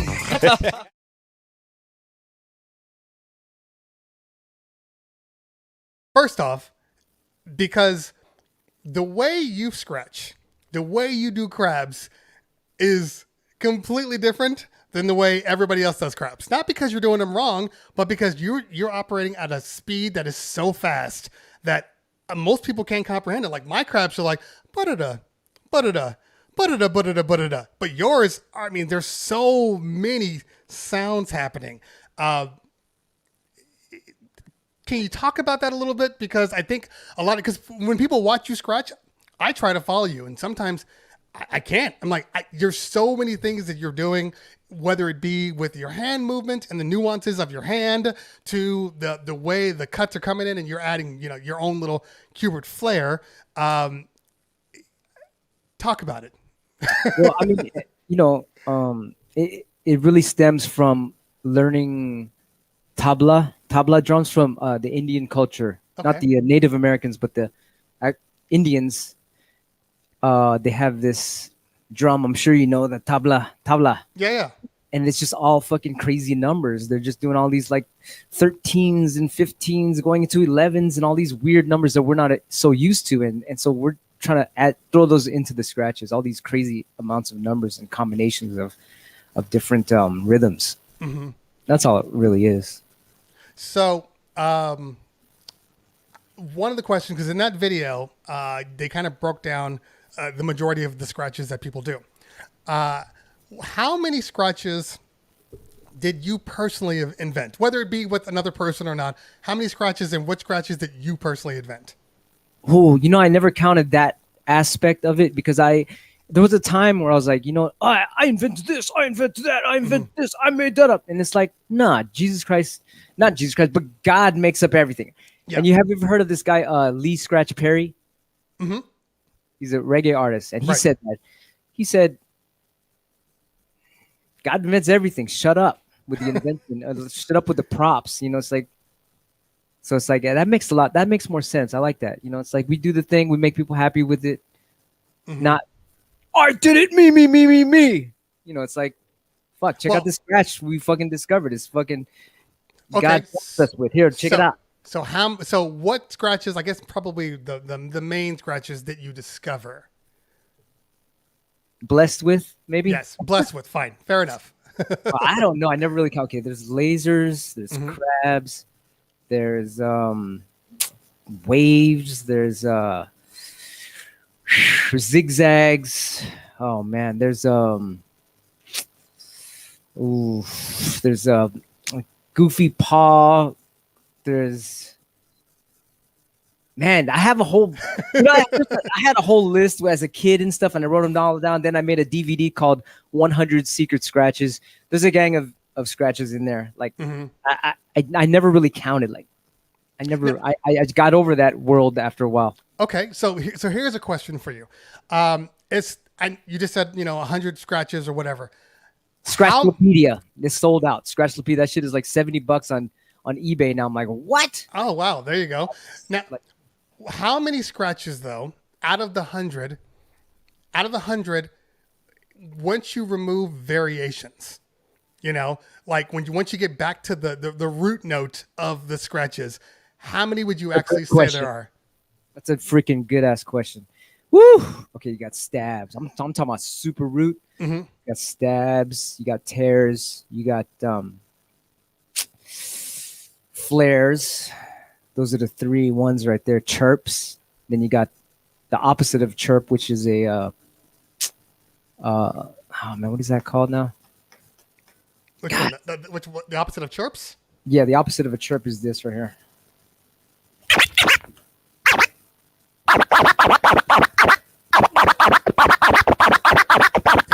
Anybody in the chat? What is it? Anybody in the chat? Yeah, I had it. It's on the tip of my tongue. Don't you hate that? 100%. Let's see if anybody answered. It's not an orbit. Paris said no, not an orbit. That would be in the flare. In the flare. What do you call it? Family? Yeah. I don't know. So Pete says slice. Slice. Thank you. You got nerds in the chat. Okay, there you go. I was afraid. I'm just talking to like me and you are nerds. We got another one. Good. Slice. Pete. There you go. Good old Pete. Got that. And there's like a boomerang. Oh man. There's a twiddle. What is it? There's scribbles. Mm-hmm. The waves. Oh man. There's tapping. I guess. Yeah. If I tapped on my record, my needle would be on the floor. Just use digital. Use the rain. There you go. Swipes. Red light district.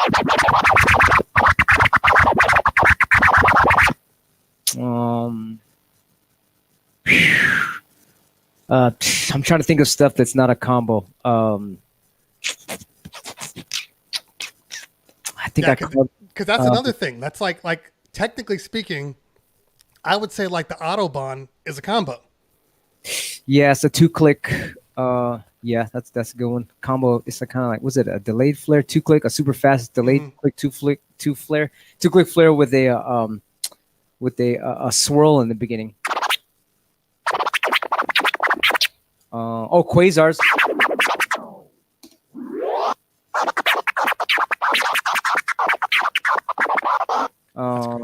That's a good one. This one right here. I think I forgot what I call it. I think I call these poison darts.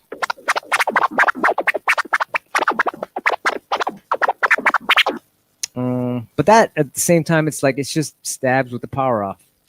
Right, right. So, it's Bautista, you unleashed the master. So I have a question for you. Do you ever get bored? Yeah. Fuck yeah, I get bored. That's why I have to keep on trying new stuff out all the time. So I'm always practicing to unbore myself. Mm-hmm.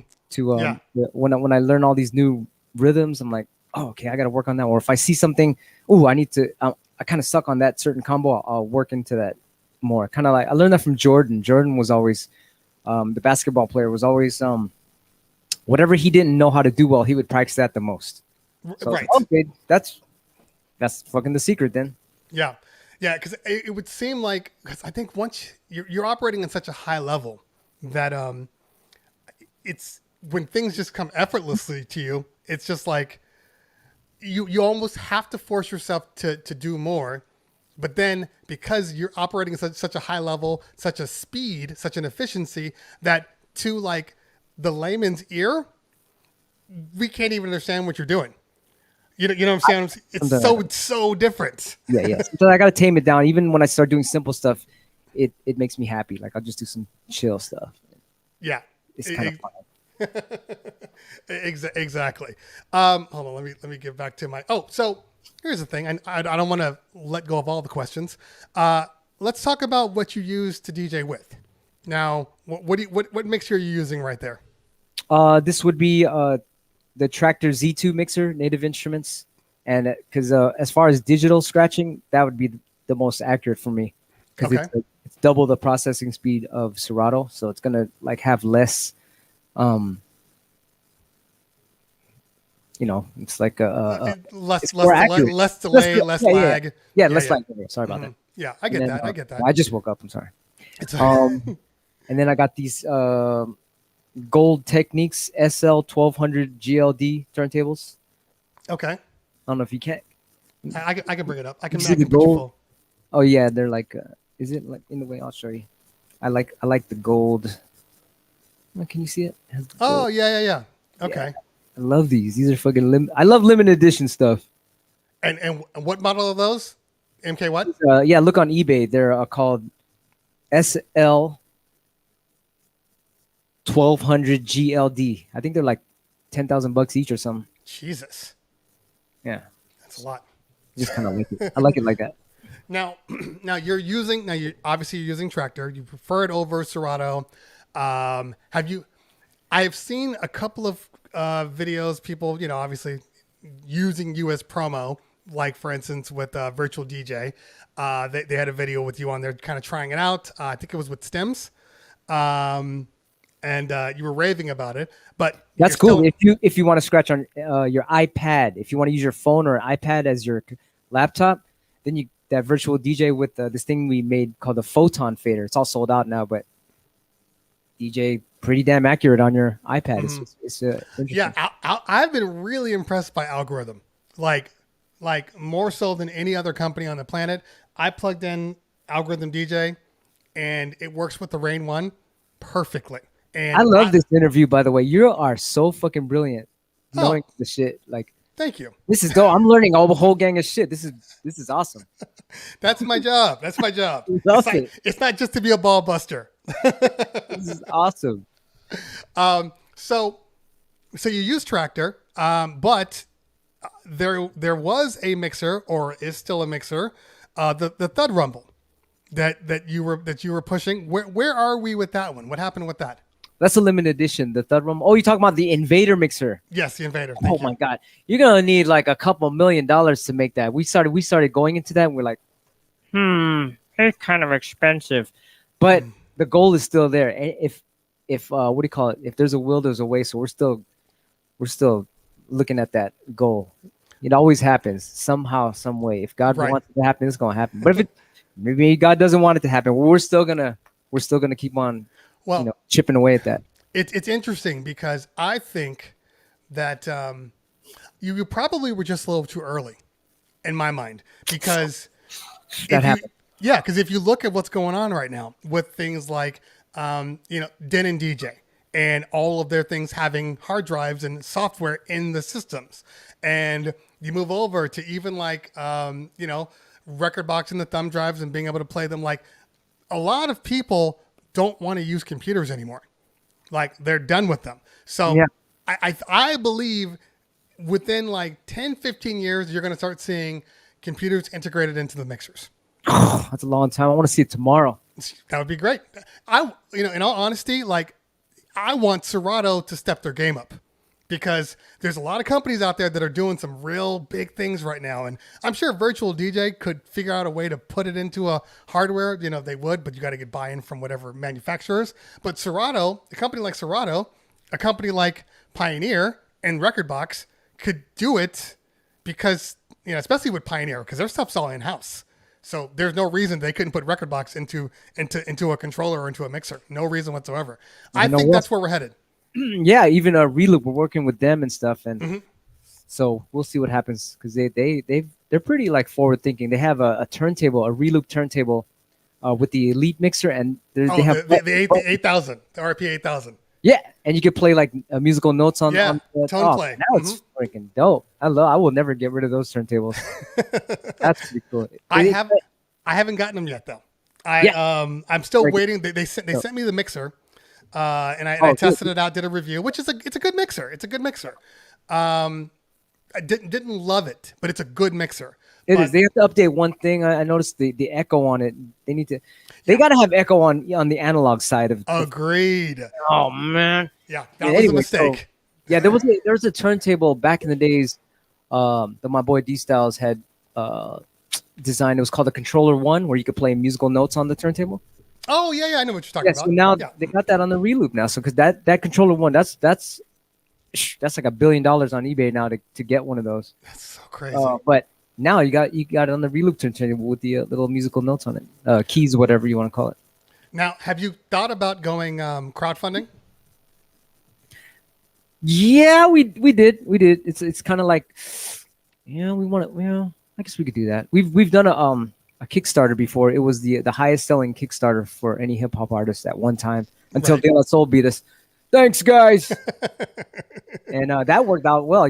We might just do that. We might just do that. I just feel like I don't want to take people's money for that. I kind of want to see if we could do it on ourselves. But now that you said that, you know what?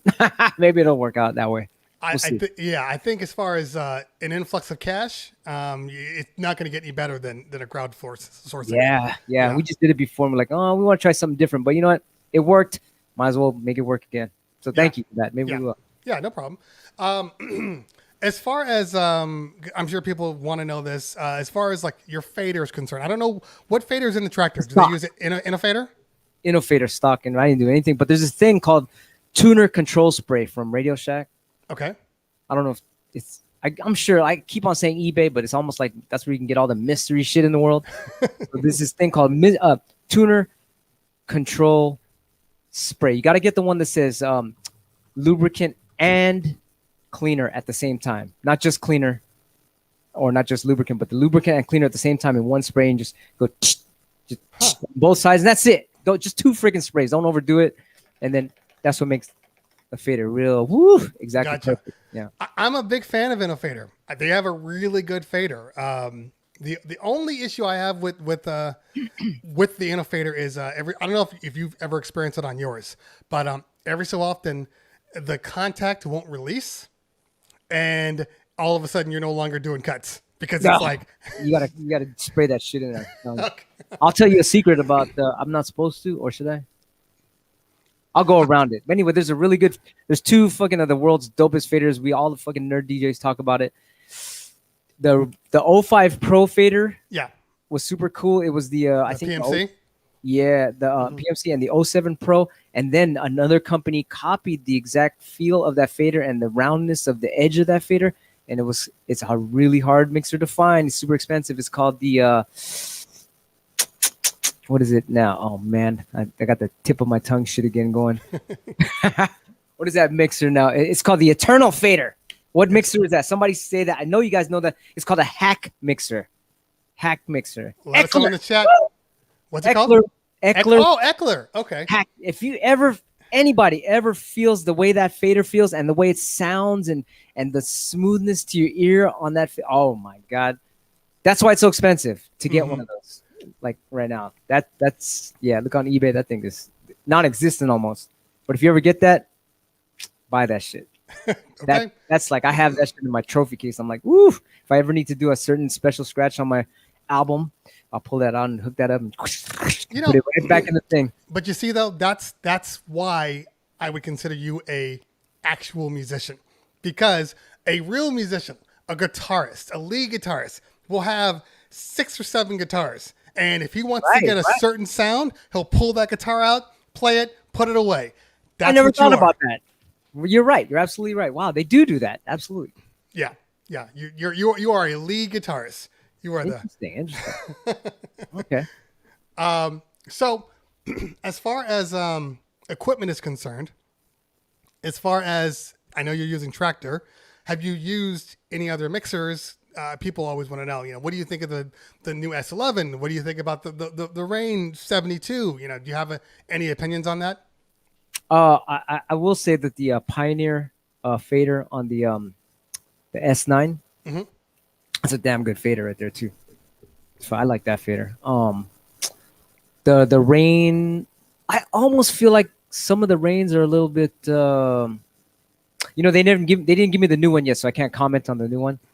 But they're supposed to be sending me one because I have to say this. A-Track is coming out with a new Rain design, and he said. A whole design, or I know he had a special edition. Am I not supposed? I'm one of those guys that spill the beans a little bit too early. Don't listen to me right now.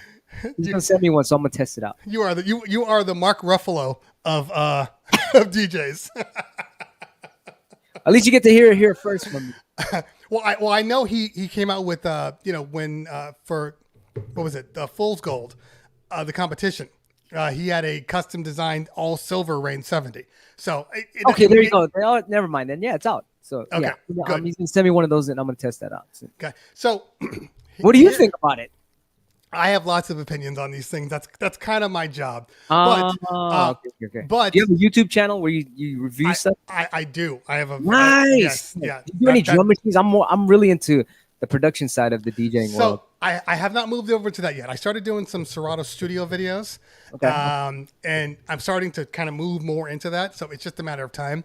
But I'm just trying to be all things to DJs and producers, and streamers, because we're all what's your YouTube one and the channel? same. YouTube's Cleveland Terry. Nice. Yeah. So make sure you have. See, that's what I love about the world, because like. For most people in here, they're like, oh, I know who you are. But then there's tons of people that are like, oh, you have a YouTube channel? It's like even people that are on Twitch that have followed my Wake Up in Cleveland show are like, oh, I didn't know you had a YouTube channel. Like, that's that's where I like got everything moved over from YouTube. Yeah. Nice. So yeah, if What there's year, any, what year did you start DJing? oh God. Well, it depends on what you look for. I started Just straight from the beginning. probably when I was around 14. I was 80s or 90s? it would have been late 80s, early 90s. Oh, so 80s then. Wow. So you have a lot of knowledge. That's awesome. Man. I was a b-boy, and What was of your course, best moves? yeah. But no, What was the best move? my best move was in 1990. No shit, that's advanced. That was my move. You get a lot of respect from me, then. That's fucking hardcore. We tried to do that shit when we were kids. We could never pull that off. Yeah. It took a long time, and now. Oh my God. that's fat props.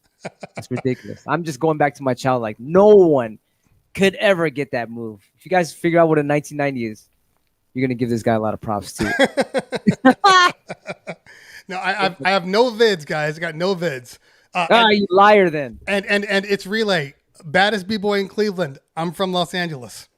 Oh, is that right? But yeah. you know guys in Cleveland like DJ Swamp? Yeah. There? Mm-hmm. Yeah. What are the cities out there in Ohio? Cleveland and oh God, there's the main cities, the two main cities. Oh, Cleveland. I know Cleveland. I know what's the other big one? There's Columbus. Now, what do you think about those guys? What are the clown guys? Where are those guys from? Oh, the Crumpers. Yeah. Where are they from? I forgot. I'm sorry, I'm going off subject. But I have no idea. I have no idea. Okay. Yeah.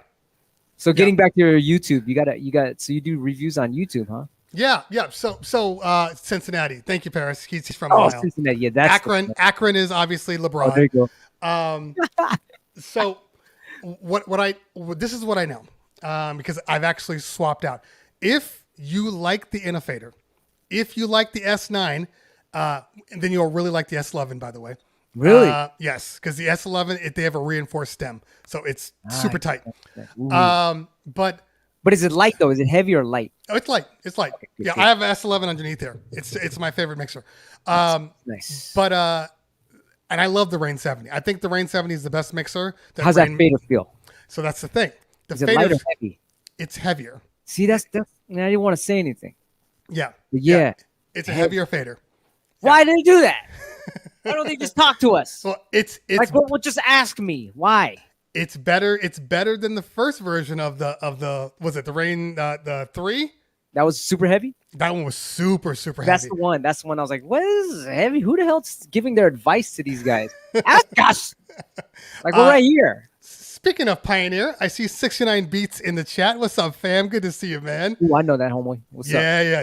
That man, especially considering because people who kind of work outside the box, like it's my daughter trying to FaceTime me right now. People that work outside the box, like you're using Tractor and like 69 Beats is like pure record box, and he no shit. Yeah, but he takes record box to a whole new level. But he's scratched though. Is it a scratching thing or he's more of a DJ mixing guy? He does everything. He does scratching, production. But the scratching is super like ridiculously on point with that. Yeah, record box has good DVS. I can't complain about it. It was a little bit not there. Yes. But they must have advanced it by now. It's better now. Okay. Yeah, I agree with you. When I first used it, I was like, Like, it's what? okay. Why even put this out? Yeah, but it's much better now. They fine-tuned it. Okay, that makes sense. Is Los Angeles? So I have this thing, just in case you want to know, where I have fake people now. I have a Los Angeles Terry. I have a Texas Terry that come into my stream. So welcome, Los Angeles Terry. They're the homies though, right? They're like big fans. Oh yeah, definitely the homies. Okay, so this is what I want to do because what is it? It's 1:52 now. I don't want to take up all your time because I know you're a busy guy too. So this, I could talk nerd shit all day. Let's keep going. But yeah, if you gotta go, then no, I'm good. But what I want to do is I want to open it up to the chat.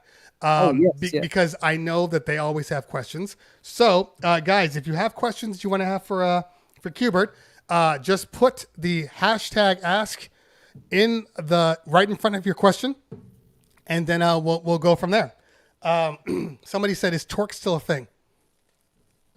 I don't even know. Torquing? What? Torque, the software. Oh, wow, I haven't heard that word in a long time for a software. Google Maps is not helping. Let's see here. I know I had another question. Let's see. Crab about Q-Bert. So here's a question for you. While people are setting up their asks. Bring up their ass. What's the future for you? Oh, well, in a couple weeks, I'm coming out with those NFTs for the album. Okay. And we have another album in the works. We just did the Origins album. You can get it free on djqbert.com. All the vinyl is sold out. We just got them in. We're sending them out to people right now. And those are like, I think we made 1,000 of those. Those just got sold out super quick. But we might do a repress. I'm not sure of that album. But anyway, because they're characters, it's all the origins of the characters. Gotcha. You got to see the movie. Wave Twisters, the movie. If anybody hasn't seen it, watch it so you can get an understanding of what the whole storyline is and what all these characters are about. They're all hip hop characters. They're either on the side of trying to stop the creativity or on the side of keeping the hip hop arts alive. Now it's interesting. Did you make a comic book too? That's what. If I repress it, I might do each character as a page. You get to see what they're about. Like, oh, okay, got the little fucking description. Like kind of like Marvel Universe. You ever seen that? Of course. Yeah, you know what's up. Yeah. We might do one of those. I mean, someone's asking for when are you gonna come out with it on CD? I'm like, what? Okay, well, CD does have the little booklets, so we might do that too. Yeah, true, very true. So the next album is coming out. It's an add-on to Wave Twisters Origins. It's called The Lost Encounters. Wave Twisters, The Lost Encounters. So that's almost done. And then after that, we're doing another album, and then we might do another Invisible Scratch Pickles album with Shortcut and D-Styles, and hopefully mix Master Mike. That would be dope. That'd be dope. And yeah, those. I guess just for now. In the meantime, and if you like scratching records, the records with the Super Seal stuff, there's Super Seal number 6 is finally coming out in about maybe 3 weeks. Super Seal 6 and Super Seal Gold. It's 2 Super Seal different records with all the cool sound effects on them to scratch. 12-inch or 45? 12-inch. Okay. And if you put them together, the two covers makes a big picture. It's really cool. The art is by Yeti Fresh this time. He works with I think his name is Bob Camp. Who did Ren and Stimpy? I don't know that one. He's like the same. He's guy. a hip hop version of Ren and Stimpy. It's amazing. The guy's ridiculous. He did one of the Serato covers where you got to collect the 7-inch and the 12-inch and the 10-inch and put it all together. Oh yeah. Okay. Yeah. Gotcha. You seen that art? It's like kind of Ren and Stimpy. Yeah. Mm-hmm. Yeah. He's doing the Super Seal 6 and Super Seal Gold records. So those are going to be collector's item. We're only making 1,000 of those too. So if you get that, congratulations. That's coming to djqbert.com, thudrumble.com. They're both the same site. Gotcha. Real soon. Mm-hmm. SBC Rick says, are you from San Francisco or Daly City?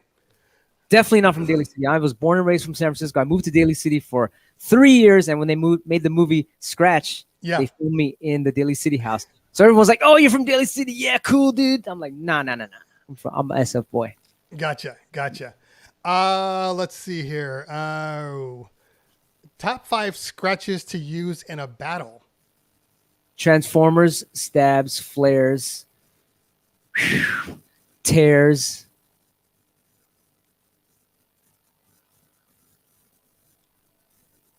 I guess crabs. Maybe chirps. Type scratch. Chirps. Yeah, damn, you got me. Okay, chirps. Crabs are almost like cheating, so I wouldn't count that. When I see someone doing a crab, I'm like, come on, that's the easiest one. It's funny. You say it's the easiest one, but that's what people struggle on the most. Really? You just rub your fingers across the face. Yeah, the problem is the release point, because by the way, are you hamster or regular?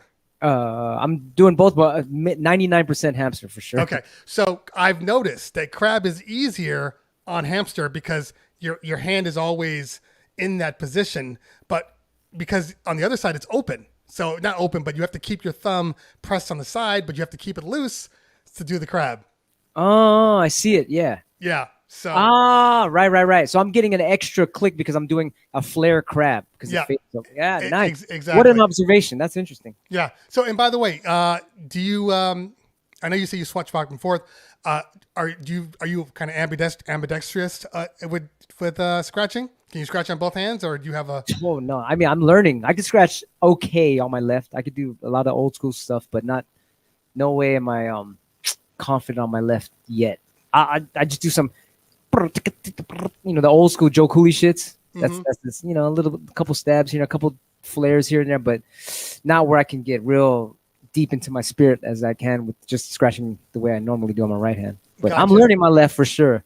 And I think that's what's great about DJing and even scratching. Even somebody like you, considered to be, the best in the business, you're still learning. Dude, I'm definitely a student for sure. Yeah. Definitely. Yeah, that's amazing. Tomcat says, what is the best light to sleep under? Okay, well, you can ruin your circadian rhythm by looking at blue light. So, like when you're a baby in the stomach, you're looking at orange and red, right? So orange and red is what really soothes you. You know what I mean? So like you have a orange salt lamp, maybe you can turn that on at night if you want to sleep with that. But if you have a blue light on or you're looking at your phone in the middle of the night, that can, cause, how you call it? What is that thing when you can't sleep? Insomnia. Okay. Gotcha. And so at night, when they got these new programs, well, it's not new, but your screens, they start to turn orange as the nighttime comes. Yeah, like on they have that on the iPhone. Yeah, you gotta have it. Also, all the lights. You're probably gonna think I'm a conspiracy theorist again, but a lot of the government, especially in California, have banned what do you call those lights? The fluorescent lights, not fluorescent light, not fluorescent. What's the other? Incandescent lights. Yes, right. Incandescent lights are good for you, but they have these new things called LED lights, which fucks up your health. So that's why when I buy lights, I buy them online. You gotta go to the store. You can't buy them at Lowe's or Home Depot anymore. Yeah, I'm like, what the fuck? And they're like, no, they don't sell these. What they're really saying is the government's weaponizing the fucking lights. But you guys don't have to believe me. Don't believe me. Believe your own shit. I'm just saying what I believe. I'm everything I fucking use is incandescent as much as possible. Here's the interesting thing about incandescent lights. Because I am a nerd just like you, and I'll read and watch a lot of YouTube. But incandescent lights, when they first came out with them, there's actually an incandescent light right now at a firehouse. Yes. Yeah. That still runs. Still on, yes. And it's been on for like 65 years or something like that. Maybe longer, yeah. Yeah. And the reason they figured out a way to make it last forever. But you can't make money if something lasts forever. That's another one. Yeah, there you go. So all the lighting companies came together and decided on what would be, and they didn't say it's evil. Yeah, and they didn't say, well, after 2 years it breaks. They said, no, we'll just put in less lasting materials so they die on their own. But this material we know only lasts for 2 years. So that is definitely a conspiracy theory for your ass right there. There you go. And I'm against that. So if you want to help bring those companies down, then buy incandescent lights then, because that's not cool. Yeah. You can, fuck that shit. Let's see. I can't even pronounce this name. Zaharoplastis asks, a legacy older gear that you've missed or you'd like to see again, but modernized, like outside of the Eclair. Oh, like, everything all in one. I want a freaking SP1200, MPC 3000, hack mixer and tractor, whatever, with the echo on the on the analog side. Man, I just want it all in one piece. Why do you have to have all this shit everywhere? Let's have it all in one fucking thing, and that's it. Portable too. I want to walk around and scratch and make beats everywhere I go. We need underwater. We need more rechargeable systems. Everything. Didn't Prime Go came out with it? I was like, every controller on the planet should have a battery bay in it, just in case. You get a place you're like, I can't plug shit in. Okay, I can still work. So yeah, when the free energy shit comes out, then it's gonna be over for all these suck ass companies. T Diesel asks, how do I beat you in DJ Hero? Take that game, go out the window, 3-story building at least, throw it on the ground as hard as you can, and get to scratching, real scratching. That's the video game. Life is a video game. I just figured this out very recently. I used to play a lot of video games. A lot of video games. Wasting time. Nothing happened.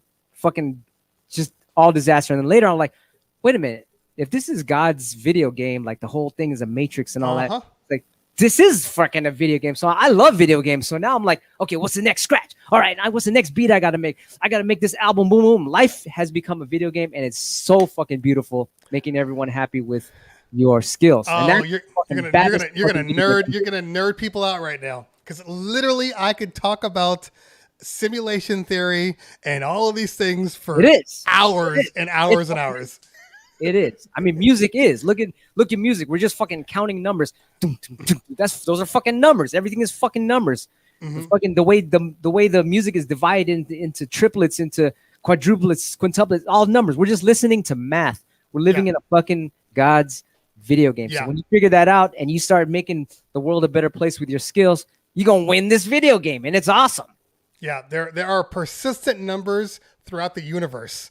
Why is that? Yeah, you walk around your neighborhood and look at plants. All the flowers are in geometric forms and shit. That's all. We're living in a giant freaking video game, whether you like it or not. And when you discover that, you can apply those stupid video game skills to a dope one. It makes There you go. It's fucking awesome. See, basically what Q just said is he broke the matrix. So now so that's why he's so good at scratching and everything else.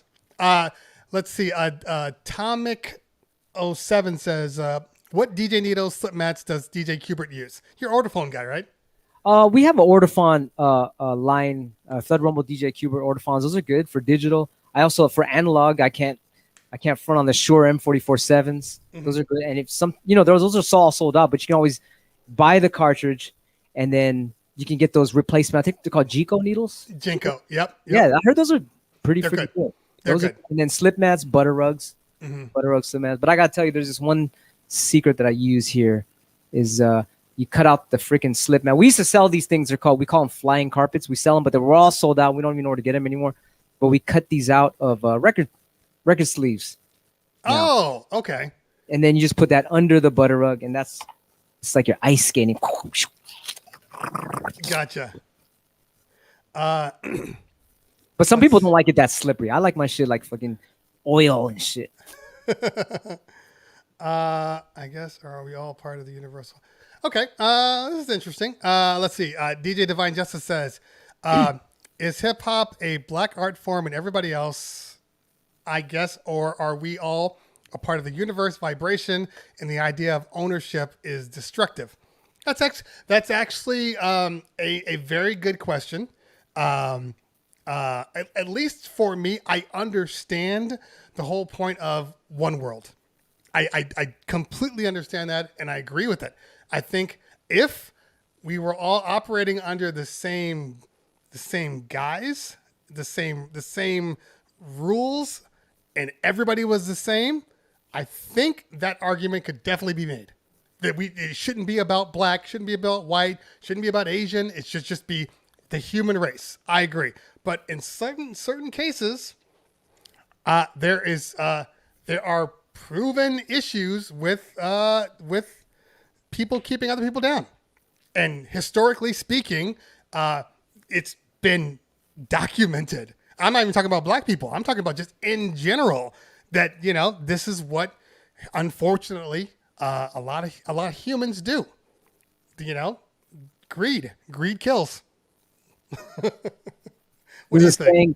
The ultimate evil is, well, actually, the saying goes, the ultimate happiness is in giving, and the ultimate evil is selfishness. So pick one. There you go. Which one is Jesus Christ going to do, or Yeah. Buddha, or Muhammad, or Confucius? What are they going to do? Which side are they going to pick? You choose your side. You have free will to pick sharing or fucking hoarding. You pick one. It's all it's you. I know what side I'm picking. Nerd alert, nerd alert. Do you actually have free will?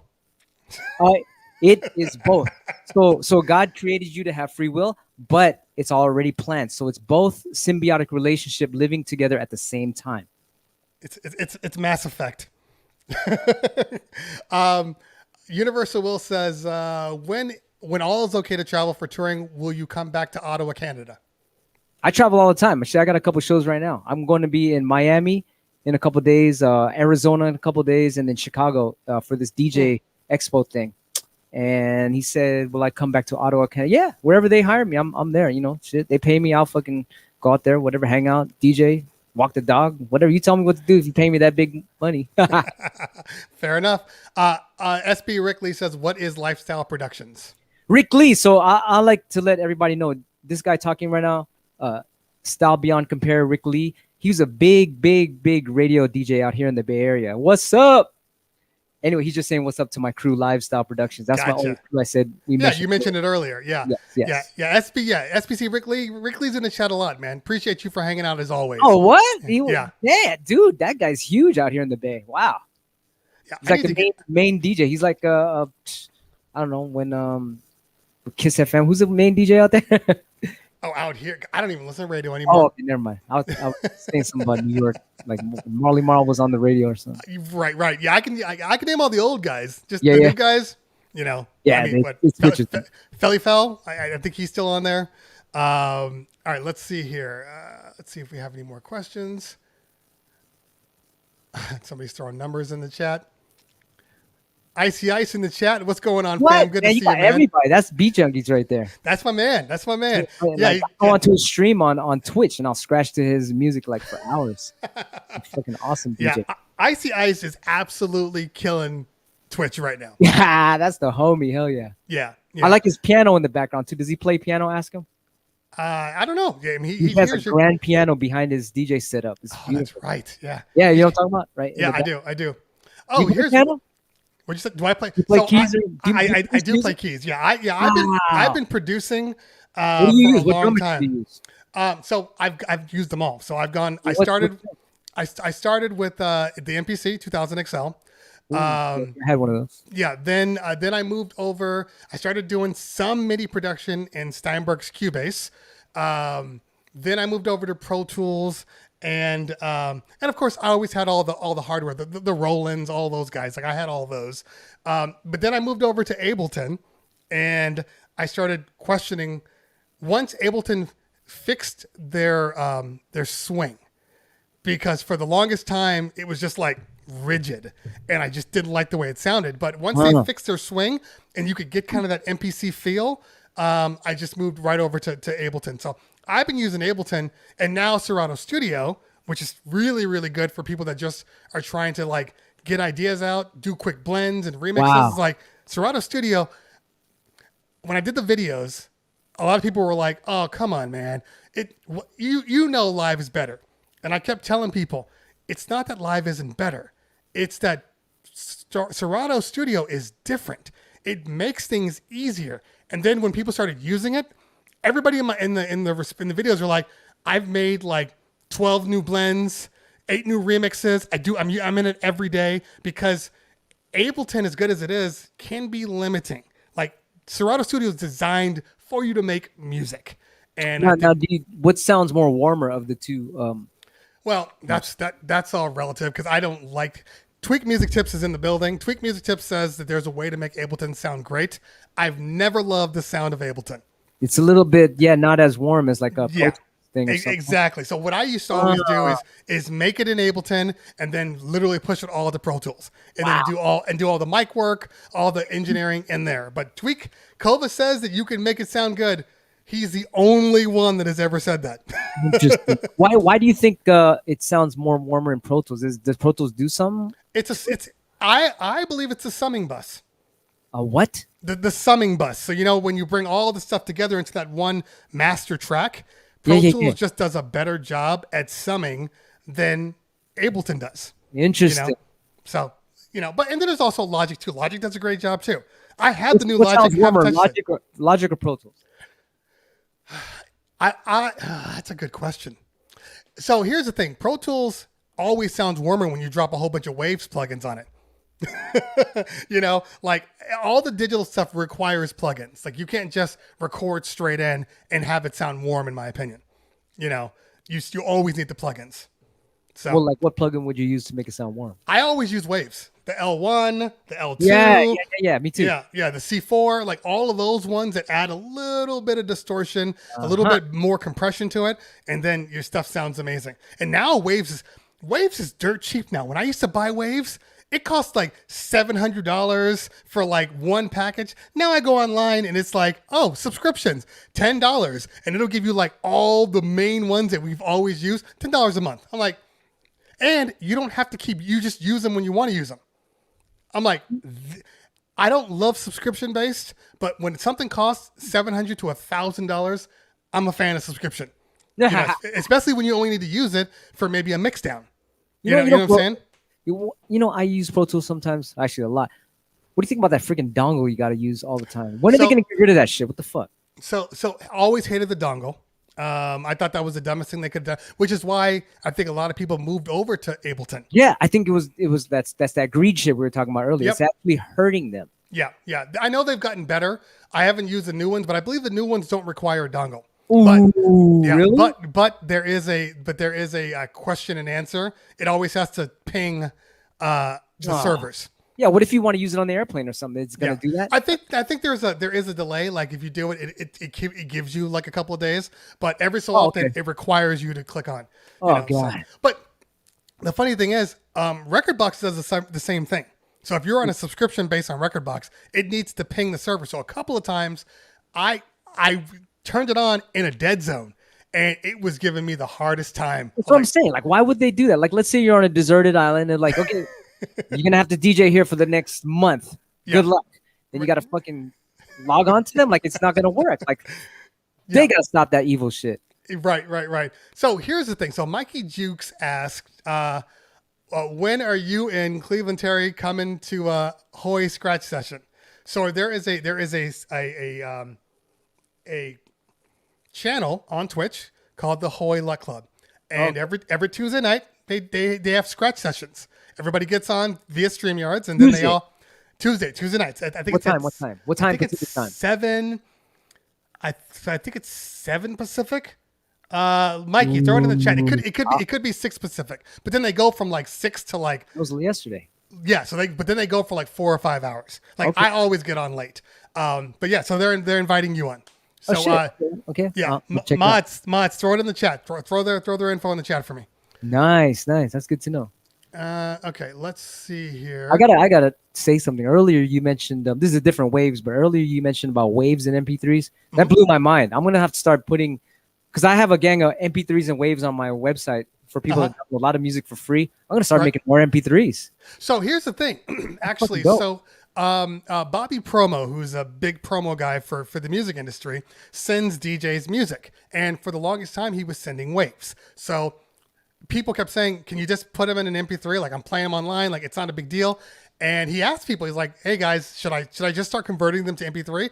And like the majority of people were like, yes, we don't want waves. So that blew my mind. I mean, it's like, I tried to hear a difference. It's like, I guess it's really so subtle that you can't really tell. You might as well just use the MP3 if it's going to take up less space in your computer.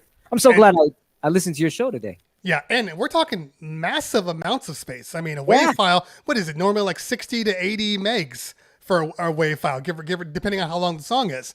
MP3, that same song, you know, even at a high level, you're talking 8 to 10 megs. So considerably different. You know? That's amazing. Yeah, I got a question. So when you're Serato, you use Serato, I'm assuming, right? I use them all, but yeah. Does it once in a while, you try to load something up and it's like the file is corrupted or some shit, or it's not there? Right. I'm sure that happens, right? It does. Why the fuck does that happen? How do you? What the fuck? Why? I actually don't have an answer to why that happens. But it does happen to you too, right? I'm not the only one. Yeah, but they will corrupt. There is a I gotta. Now, will an MP3 corrupt more than a wave, or is this equal? I think a file is a file. I think if the file has issues in the file itself, in the conversion, then you're going to get it. But I know there is a way. Somebody posted it. I can't remember what I think it might have either been on like the Rain 70 Facebook page or whatever. But somebody had a way to fix that. I didn't look at it, but somebody had a way. If I find it, I'll text it to you. Wow, so I hate when that happens. Like, what? Yeah. Where'd you go? Professor BX. That's Pioneer guy. So if you ever want to, Pioneer, what's up? He asks, ask him to explain the Turbo Frog. Ooh, that's DJ Yoga Frog scratch. I can't reveal that one particular scratch because I have respect for him. He's like, don't ever show that scratch ever. I'm like, fuck. But what if I want to use it sometimes? Right. Which I do once in a while, but I just kind of sneak it in there. I can't reveal that one. Yeah. So, I see Mystery in the building. What's up, fam? He says, the number one reason the user moved the file and it's no longer in the original. So, yeah, that's the basic one. So that is, I downloaded it, went to my downloader folder, I dragged it into Serato, played it from there, and then later on I moved it to iTunes or I moved it to my music folder.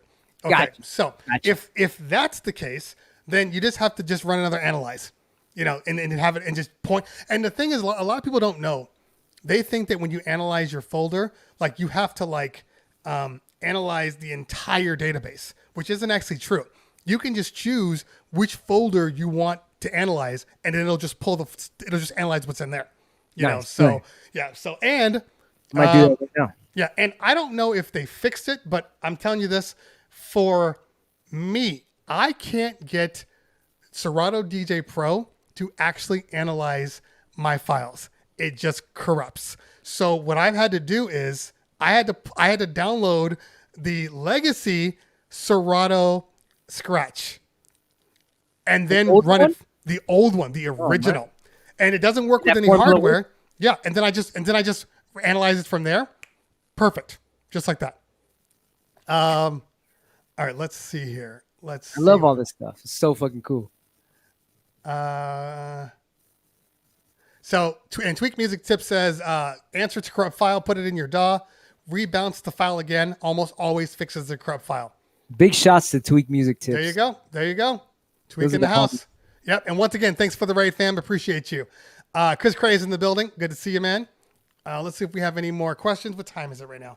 It is 2:19. We are going to go until 2:30, and then we're gonna sign off, peeps. If any of my Big Buddy Knock says, by the way, is this Big Buddy Knock from YouTube? That's Nocturnal, right? Nocturnal. I think that's Nocturnal. Yeah, that's the homie. Yeah. He says, we're all time here. It's hilarious. If any of my homies spin an MP3, I'm gonna flash kick them in the nuts. We're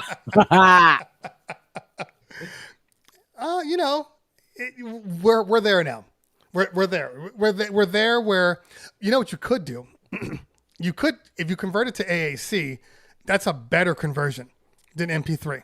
And AAC plays on everything. Shit, huh? Yeah. You think it sounds better? It does. It definitely sounds better. Does it sound better than a wave? No, not better than a wave. It's right in the middle. It's right in the middle. Wow. Exactly. Yeah. Wow. All right. All right. Let's see here. Going back up to look for more questions. I got a question. Does anybody use ringtones? Like make your own ringtone thing? Does anybody use those? You know how you could download ringtones? I haven't done a new ringtone in years. I'm at a point now. Before I was always like, oh, I gotta hack into my iPhone and I gotta do this. I'm like, you know what? It works just fine. Yeah. Oh my god, that's too funny. But I know that you can do ringtones now easily. I think with the iPhone now, you just have to put it into your into iTunes, and I think the iTunes will convert it to a ringtone. It's something simple now. Okay. Yeah. I was wondering because you got to do this, that, click this, and this secret thing pops up, and you got to freaking. Yeah. Yeah, why can't you just have fucking click, make ringtone, ding, and that's it. God damn, why do they have to do all that shit? So, and it's Relay says FLAC. I know. So here's the thing. Audio files will tell you FLAC is the best, and it is. But the problem with FLAC is that depending on what you're using, some hardware has trouble with FLAC. So that's the only problem with FLAC. So I choose not to use FLAC. I use AAC because of that reason. What the fuck? Yeah, what the FLAC, exactly. What does that stand for anyway, FLAC? I don't know. We'll let the audio file let us know. I'm sure it's something nerdy. Fucking lucky ass cunt. Oh yeah, so DJ Kid Chris says Hoylett Club is at 6 p.m. Okay. Pacific Standard Time for us. Ooh, it's 222 right now. Cool. Yeah. Okay. But MT2J Man in the building. What's going on, fam? All right, let's see here. Any more questions? You used to live in LA? I actually still live. I'm in Ventura County, so I live in Simi Valley. I'm tripping. I thought you were in Cleveland. No, your name is Cleveland. My actual name is Cleveland. That's my first name. Yeah. But you did live out there for a little bit, right? Nope, never been to Cleveland. I'm tripping. Sorry. Yeah, no, trust me. Everybody assumes that, but never been to Cleveland. Hilarious. Yeah. So yeah, I live right out. I'm in Ventura County, right outside of LA, in Simi Valley. So, Oh shit! Yeah. Yeah. That's Well, where if you I am. ever come to Frisco, that's just a drive. I go to LA all the time. Say what's up. So You got my number. Yeah. Actually, because I'm actually supposed. Do you know Chris Villa? I think so. Yeah. Tell Yes. myself. So, yeah. So Chris Villa. Well, Chris Villa is in Arizona, and I actually got to drive out to Arizona for an event. I was like, hey man, I'll come. Yeah. He's actually DJing, so I'm like, I'll come swing by the spot. Yes, But yeah, we are up in the Bay Area all the time. For Shit, my DJ got my company. number. Definitely. Yeah, so we'll definitely connect. Philoton says every Serato mixer is basically a big dongle. Fair. Well, yes and no, because now with Serato Play, you don't need Serato to DJ. You don't need the mixer to DJ with Serato Play. Yeah. But yes, technically, yeah, they're all dongles. I would say Record Box is far more dongly right now because of the subscription based system now. See, you can't buy Record Box 6. It's only subscription based. The Tractor is not like that. You don't. No. You have to log in or anything. That's weird. Why would? Oh my lord. People have their choices. I would be like, oh hell no. Well, yeah. Yeah. Okay. Jonay Trujillo, or John A, ask, what is the most important thing in the DMC competition for you? Technique, originality, or musicality? How do you see the DMC today? That's like I like every category. Let's see. Originality kind of. Yeah, technique, of course. That's tough. I do like a good theater though. If someone's doing something way off, I'm like more of like I like to think out of the box. If someone went on the DMC and just jumped on the stage onto the turntables and took a shit on the turntables, I would score them as first place. Just because it's different and they don't give a fuck. Like, wow, that guy's entertained me. Hey, I probably would give it to that guy. Now, are you still judging? Sometimes, like I think Chrissy Z had hit me up. She wanted me to judge a certain part of the DMC. I think it's the they have portable turntables now, and she wants me to judge that scratching battle. Gotcha. And she just asked if I want to judge the juggling one too. I'm like, It's tough because when I judge these battles, like let's say if there's 10 competitors, at the end of the battle, I get 9 enemies, except for the winner. The winner's like, yeah, thank you, Q-Bert, for voting for me. The other guy's just angry. Who was that? Was that JFB just then? I don't know. Big shots to him though. He's really good. I toured with him a couple times. He's really good. Yeah. His jugglers are. I think he won the juggling competition. He did. I didn't get to see that. Did you watch it? I didn't. Yeah. I just saw the second place was Precision. I was like, wait a minute. Somebody beat Precision? He must be really good. And it was JFB. So I'm going to go check that out. The problem with what I've seen about all the online competitions is, first of all, most of them aren't real time. So they announce it, and then it's like, oh, this is the winner. I'm like, I didn't even know they were competing. And then you got to go back and figure it out. So yeah, I wish they could do it live, but they're opting not to. Like even Fool's Gold, they're all pre-recorded. Wow. Weird. What a weird world we live in right now. Yeah, for the Goldies. Yeah, exactly. Very strange. So SBC Rick says, did Egyptian Lover build your streaming computer or the Tomcat 1200? Egyptian Lover, where'd that come from? Definitely a Tomcat 1200. Big shots to him. If you guys ever need help with your streaming setup, ask Tomcat. The reason why is because right behind me is Egyptian Lover built PC. So he's got a company called Goat Nation. GGGOAT Nation. That explains it because Arabian Prince does the same thing, and they're like tied in with each other. Wow. Yeah, exactly. So I have been using this computer. Love it. I was originally using the A10 Mini, but this is and look at it. It's so pretty. Yeah, it's beautiful. You know what's weird? How that all connects is Egyptian Lover is with Arabian Prince. Arabian Prince is with Tomcat. Tomcat built my stuff. So it's all yeah. It's a click. Wow. Yeah, exactly. That is mind blowing. Let's see. Ask Q-Bert. Ben Bam Boo says, why is more musically based turntablism better in Europe and other countries, and American based turntablism, still mostly just battling and dated fresh and sample scratches. Yeah, interesting. Could be mostly, but there's pockets of guys that do one or the other in both places. So I know.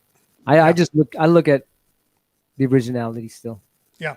You know, if there's a gang, if there's a whole bunch of motherfuckers doing this certain thing, I'll look at the one guy that's doing something different. So gotcha. Doesn't matter what country that is in. And you know, look, one or two, three guys. When you're learning, you learn off of and fresh. And is the most what's the word I want to say? It's the most there's a word I want to use, but I can't think of it at the moment. It helps the most. Yeah, convenient, it's whatever. Yeah, exactly. But yeah, because of that, also my whole last album, Wave Twisters Origins, I didn't use an R fresh on there just to be that way. Yeah, I want to so bad though. I was like, but I better not. So DJ Woodchip says, try Machine for the warmth and finish in Ableton. Oh, there you go. There you go. Interesting. All right, let's see here. All right, what do we got here? Oh, look, we're 1 minute off. Okay, let's break it down, see if there's any more questions. Lots and lots of questions. Yeah, I love Machine's dope. I tried to use a different drum machine on every track as well, and I would make the drums on it, and then I would scratch them on the turntables. I love using all kind of different. I collect drum machines actually. So do you? I was gonna say, like, is there a room in your house that has just nothing but like mixers and drum machines and turntables everywhere? Yeah, I got like 3 rooms, and each room is a different studio. So like this one is like, there's actually drum machines in here too, but I got another one right next to here, and there's all kind of drum machines. And then I got another room downstairs, all kind of crazy stuff too. But yeah, that's my goal. The next, I'm gonna go buy. Now that I'm thinking about it, I'm gonna get a new place where I can get like the whole shit in one giant fucking studio. Right. Oh, so it looks like the Tomcat 1200 is actually here. Yes. Gotcha. Okay. Gotcha. And here's the thing. You know, I know people on Twitch get a little clicky. You know, but the bottom line here is that there's a lot of good people doing a lot of good stuff. Yeah. And just, you know, if you find somebody that works for you and you got a good relationship with, so be it. You know what I'm saying? Like, I don't know. It's just me probably venting a little bit because it is. I didn't know that it's clicky. I'm new. Like I just came back recently a couple months ago. It's clicky and Twitch. So here's the thing. Wow, it depends. Funny. So let's check it out. In the beginning, yeah, up until I would say probably 6 to 9 months, and people can tell me if I'm wrong in the chat. 6 to 9 months, everybody was kumbaya. Everybody was like, oh, we just love supporting one another. We just love doing everything. And then the people that held out, because there were a lot of people that held out. You know, I don't want to show people my magic and my secrets. You know, it's like you're DJing, man. It's not, there's nothing secret about your DJing. Yeah. And then a lot of the team started to click up a little bit. It's still good right now, but I have seen a little bit more hate, a little bit more vendetta against people. You know, where they used to like for instance, Sweet Music Tips and I. So we have a relationship. You know, I consider him an actual friend of mine, and we do shows that are very similar to one another. But when I first started my show, it was after he was doing his show, and I was bleeding into his. And I was like, well, this isn't good. We're not winning together because I'm bleeding into him. Now, if I have a good, like I got Q-Bert on and he's got Jazzy Jeff. Okay, now we're splitting. Battle. It's a battle. So now we're splitting people. We're splitting viewers. Why would we do that? So I'm like, you know what? I'll move mine. And that type of thing has helped both of us. And I love that. Yeah, but that's what you're supposed to do. And then there are other supposed to do. Yeah, but then there are other people that are like, well, you're on at this time, so I'm going to get on this time because I'm doing the same thing you're doing. No, honestly, I'm doing the same thing you're doing. So I can hopefully, you know, take some of your viewers to my channel, which is just bullshit. It's bullshit. We help each other out and shit. It's like, it's comedy. Exactly. Okay, DJ Woodchip. Well, we'll end on this one. Q-Bert, if you could use one scratch for the rest of your life, which would it be?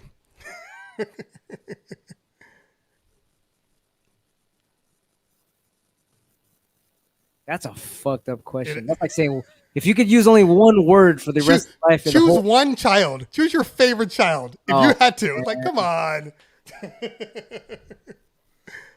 I like the word no. I think I will use no a lot more than yes. So no would be my how about word. this? I'll think about it. Fair enough. Fair enough. All right. Or maybe that chess move that just takes forever. Yeah. Think about it. Alex Mia says you're supposed to work within the community. Exactly. Universal Will says it's a government conspiracy. It might be a Twitch government conspiracy. I can believe that. Let's see what else here. DJ Chris Cray says I watch you both, and hey, and I appreciate that, and I'm sure Tweak appreciates it too. Spire says clicks just kind of happen sometimes, strictly on musical taste, but there's so much talent and positive vibes out there. Grateful I haven't run into much of this. Yeah, I have not personally run into this either, but I know it exists because I've seen it happen to people. Like I've seen clicks, like people have broken off and they go do their own thing and then they like sabotage them, like just unnecessary. Like It's gonna come back to you. Just remember that. It's gonna come back to you. Yeah. Karma is a thing. People It's real. That's part of the video game of God's mind. Yeah, exactly. DJ List says halfway through the pandemic, everyone got selfish for viewers. Yeah, and that's true. And everybody got a little focused on partner too. Like that was a big thing. You know, being partner. Like I wanted to be partner. And but the reason I wanted to be partner had nothing to do with anybody else. It was me. I saw something. I said, I want to get to that. And I worked my butt off to get to it. You know what I'm saying? Like even with my YouTube. When I first started my YouTube. By the way. Thank you. But when I first started my YouTube, it was like, you know, first year I had like 1,000 followers. And I was like, people were like, why are you doing this? It's not worth your time. And I'm like, no, there is an end game to this. And I tell people this to this day, still to this day, even with the amount of followers I have, YouTube in itself for the followers doesn't mean shit.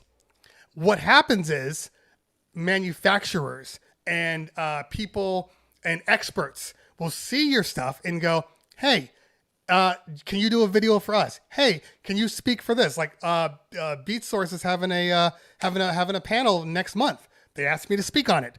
I would not have had that had I not had these videos.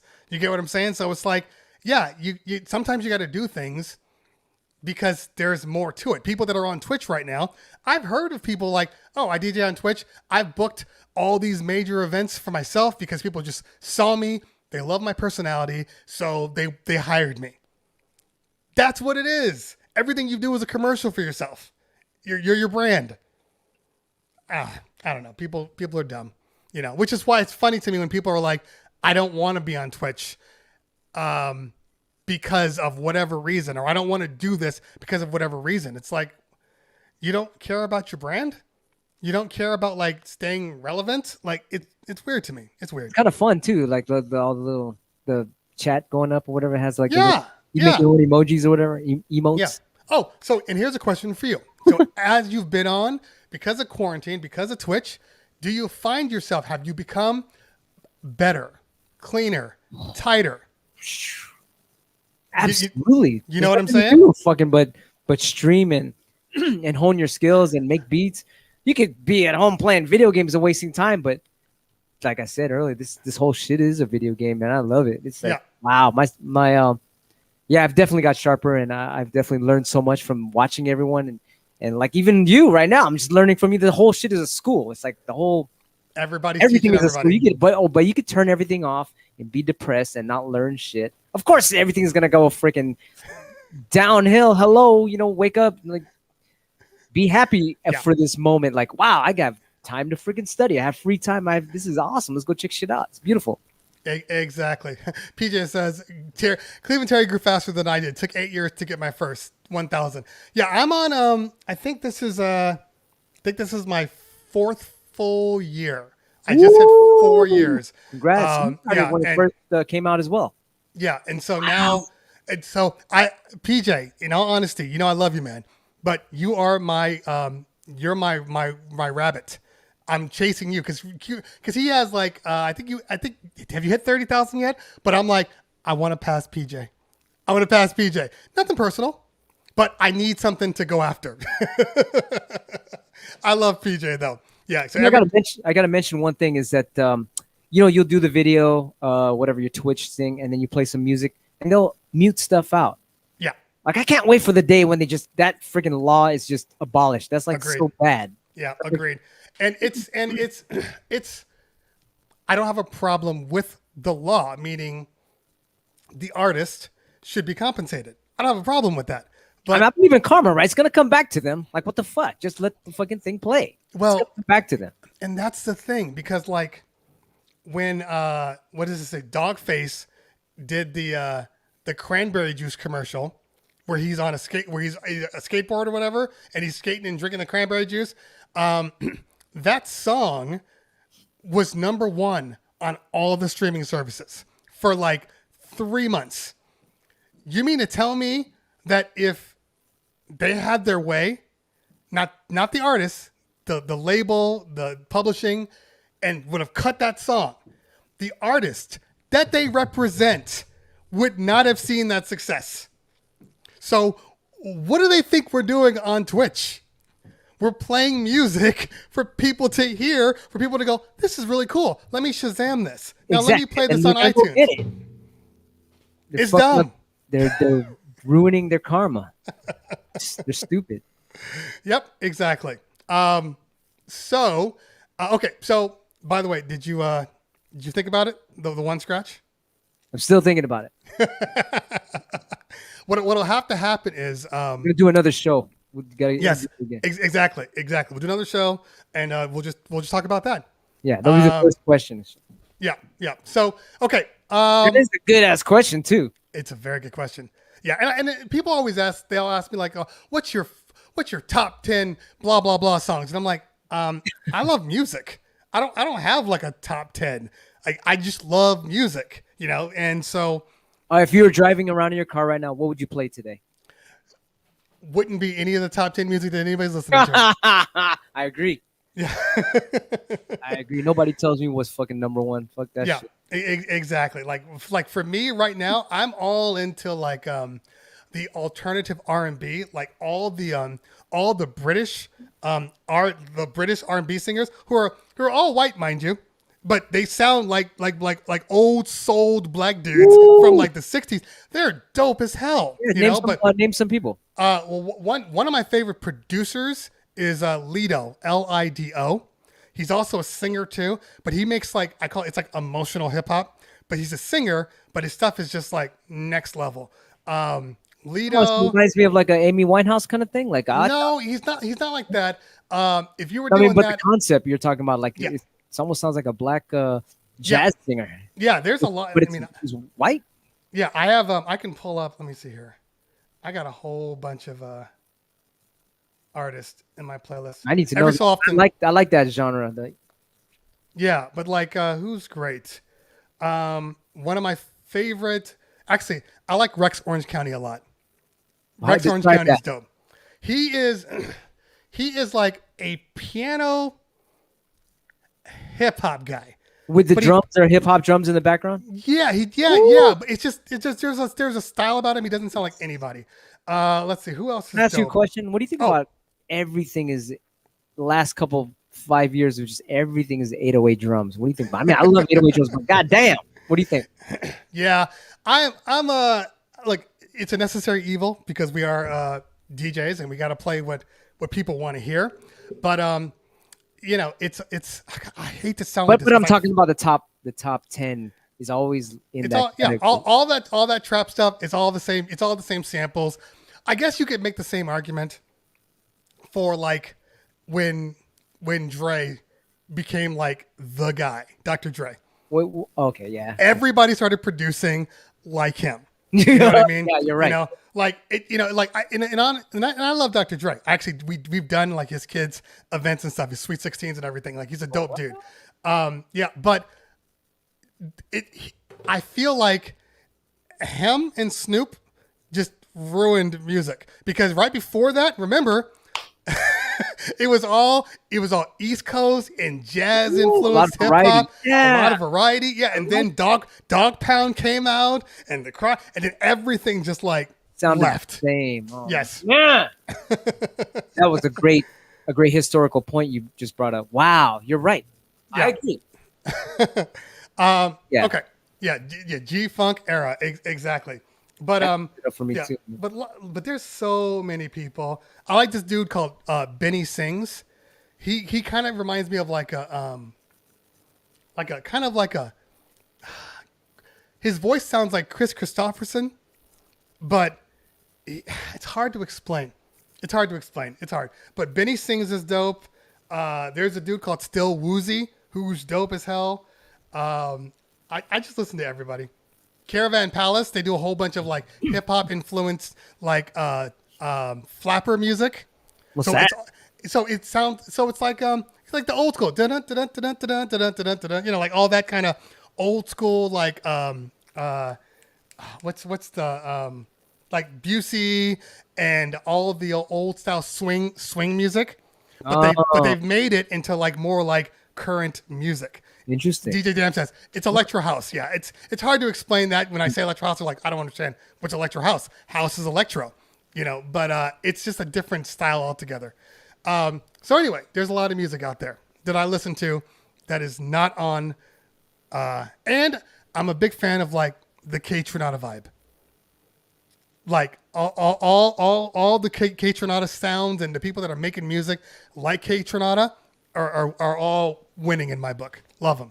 Absolutely love them. So anyway, because that's when I DJ now, that's what I DJ. I DJ that vibe. Just like groovy house kind of stuff. Okay. Yeah. Okay. Enough about me. Yeah, Fly Girl says Still Woozy's a killer. Yeah, he really is. Also, there's a dude called On Planets. It's a Canadian guy. On Space Planets. I believe he's one of the best singer, songwriter, producers out there. Nobody knows about him. He's dope. On Planets. What was that? R&B? He's like an R&B. He's like if an R&B guy smashed together with Flume, that would be him. So it's different. It's different, but super, super dope. He says that check out Thug Shells here on Twitch. Dope. I will. In fact, I think I might have seen her before. Okay. Let's see here. Any other questions? Okay. Papa Lock says, what's Q listening to? And while you're doing that, I'm going to look for who I'm going to raid. A lot of the Griselda artists. Griselda, yeah. Mm-hmm. Fly God, West Side Gun, Benny the Butcher, what's his name? DJ Muggs, whatever he's making. You know, that whole clique, all that Rock Marciano type underground. There's a lot of that stuff. If you want to hear all of that shit, just go to DJ Missile on Twitch. She plays just the most grimiest, dirtiest, nastiest hip hop, like you were saying before the whole G-Funk era came in. It's just it just kept going. That whole, like, not the G-Funk shit, but the experimental grimy hip hop shit. Yeah. That's that world. So my world started with Portishead. So if you're wondering what kind of style I listen to, it's Portishead and everything that has evolved after Portishead. Oh, so you've heard of Broadcast then? Yes, yeah. Broadcast. Oh. By the way, the best band on the planet, Hiatus Coyote. Really? Hiatus Coyote. Best band on the planet. Wow. It's just like, you know what? When that girl died from Broadcast, where did that band go? I don't know. That was a killer psychedelic band right there. Yeah. What's your favorite? That's like that Portishead kind of category shit. Yeah, exactly. So I want that category. Name all those type of artists. That mysterious, sinister category. What do you call that? I want that fucking, all those titles. I'm going to rewind this video and write down all these names. What is that? Right. I don't know what that's called. Woodchip says he rephrased his question. If you're trying new gear or you want to really impress someone, what's your go-to scratch? Oh, I do this thing called pyramids. Okay. Which is like, it gets really super detailed into the scratch. I'll be like, okay, let me test out this turntable. And me see if I can do that right now.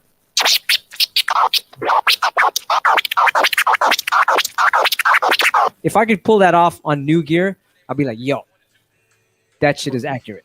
Right. Okay. Okay. I'm trying to figure out who we are going to raid. I'm thinking, let's see, DJ Ease is on. Speaking of Ease, he's Ease, on. what's up? Yep, Ease, where you at? I see him at the NAM shows all the time. I miss that NAM show shit. Beezus, the DJ, is on. You know they're having a freaking virtual NAM show. What the fuck? Yeah, but this year, supposedly it's going to happen. What? What's the date? What's the date? In January, they say it's going to happen. Wow. Yeah, they're actually asking people right now. Yeah. Yeah, they're asking people right now for registration. So it's just a matter of time. Yeah, I'm going. I mean, I don't know what your take is on COVID or not, but I know a lot of people like I'm. Will you mask up or will you touch people at NAM? That's a good one. That's a good one. Yeah, because I don't think I'm touching anybody at NAM. I'll wave. Motherfucker, I don't even know if I want to touch. That's kind of crazy. Vaccinated or not vaccinated, I don't even want to touch anyone. Yeah, exactly. Yeah, because it's like the one thing I will tell people about quarantine is that the one thing that it did, it prevented people from getting sick. I didn't get sick the entire year. Like no stupid colds. You know, your kids come home with school sicknesses, and then you get that. Like I didn't have any of that stuff. My daughter, 9 years old, decides I want to go back to school. She's been distance learning. Goes back to school. Goes to school for 2 days. Comes back with sniffles. Whole house gets a cold. Did she take the test? No COVID. We're good. Yeah. Did she take the test before she got sick? No. Oh. But the entire house is vaccinated now, so we knew it was just a cold. But that's the problem. Everything now you're like, oh, I'm sick. I'm COVID. Like there's no, oh, I just have a little head cold. You have COVID. Break a toenail and fucking mark you off as COVID. Exactly. So we got to work through that. Let's see. I rated Scam before. I'm not going to rate Scam. Mojax is one that I might raid. I do like in the lines people are away from you though. I remember back in the days I used to be at the airport and people would be right on my neck and just waiting in line like, dude. So that's actually funny. I was in Arizona this weekend and I was grabbing food for everybody because all my kids are dancers. So I went into Chipotle. They all have their little sticker, 6 feet. Yeah. And I'm sitting there like at the thing and the dude is like here. And I'm trying to figure out how to say, get the fuck back without being impolite. But yes. In my mind, we've been going through this for a year. Why do I have to tell you to step back? That's one thing I liked about it. Just like, oh, good. Like I have my little comfort zone. Like, just don't be so close to me in the line. They're like, especially when you go to one of those countries where everyone is just on you and it's just normal. It's like, damn. Exactly. I like that. Okay, so I'm gonna make my own choice here. Let's see here. Reggae and dance hall. NGV is ridiculous. I'm gonna go look up that one group. You said Hiatus. What was the name of that? Hiatus Coyote. HIA. I can't wait to hear that. Yeah. Is that some Portishead kind of stuff? It's not. Well, yes, it is. So the first album. I forget the name of it, but it's a red album with it's like Tomahawk something. How do you spell it? HIATUS. Oh God, is it C? I think Coyote. It's Coyote. So here's the thing. So the first album is definitely like more hip hop influenced. Second one is hip hop influenced, but they literally like evolved. So you play the album from track 1. And you just let it go the whole time. Oh, and it's one of those. Blossoms into something. It totally, the whole album is a story. Which one? That's first or second one?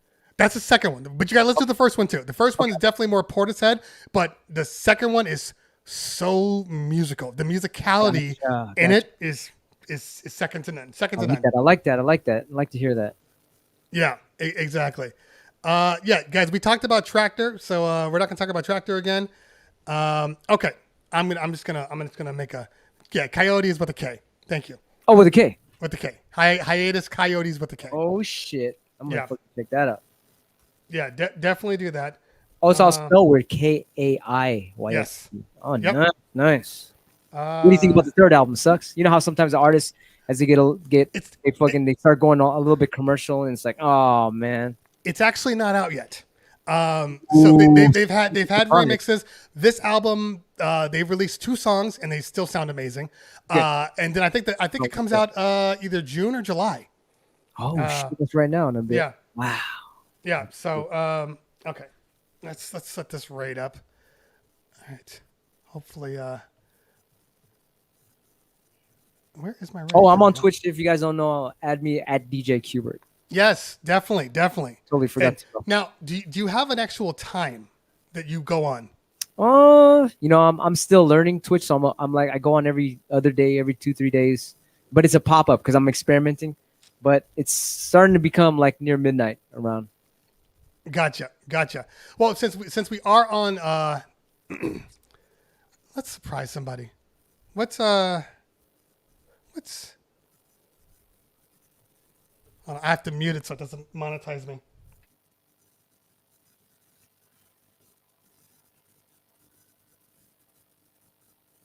That's also another thing. You know, it's a vibe thing. You know what though? We should probably help Mojax out. Mojax is looking good though. You know what? Let's do something political. Let's raid Beezus, the DJ.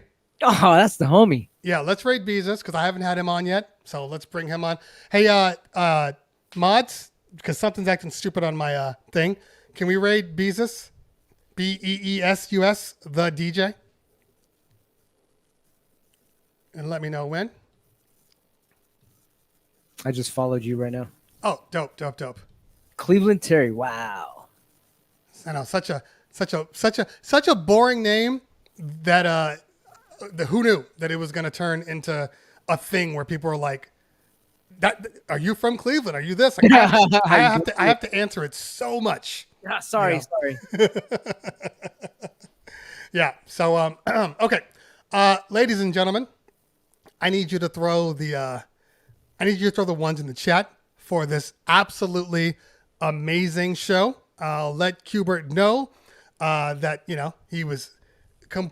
First off, he was a great guest and honest. Hey, which is what I appreciate. You're a great show host. I loved it. Thank you, man. I appreciate that. I learned a whole bunch.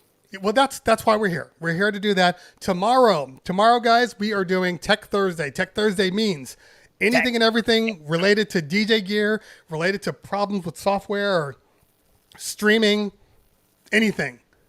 That's tomorrow morning at 9:30 a.m. Tomorrow morning, Tech Thursday. All right, guys, we're gonna raid when we hit up Beezus. Let them know where you came from. Let them know. Seriously, throw the wake up emotes in the chat. Let them know, and we'll have a good time hanging out with Beezus for a little bit. All right, y'all. So as soon as this raid kicks in, go check out my show. I just did one a couple hours ago, and yeah, definitely. Just scratching to a lot of old school poppers. Perfect. All right, yeah. So let's see. Make sure the raid went through. Did the raid go through? Ah, there it goes. Okay, take a second. Okay. All right. So all the YouTube people, all the people that stayed on from Twitch, we are out of here. We will see you tomorrow. Thank you so much for hanging out today. We appreciate you. Guys, talk to you soon. Peace out. All right. Love you guys.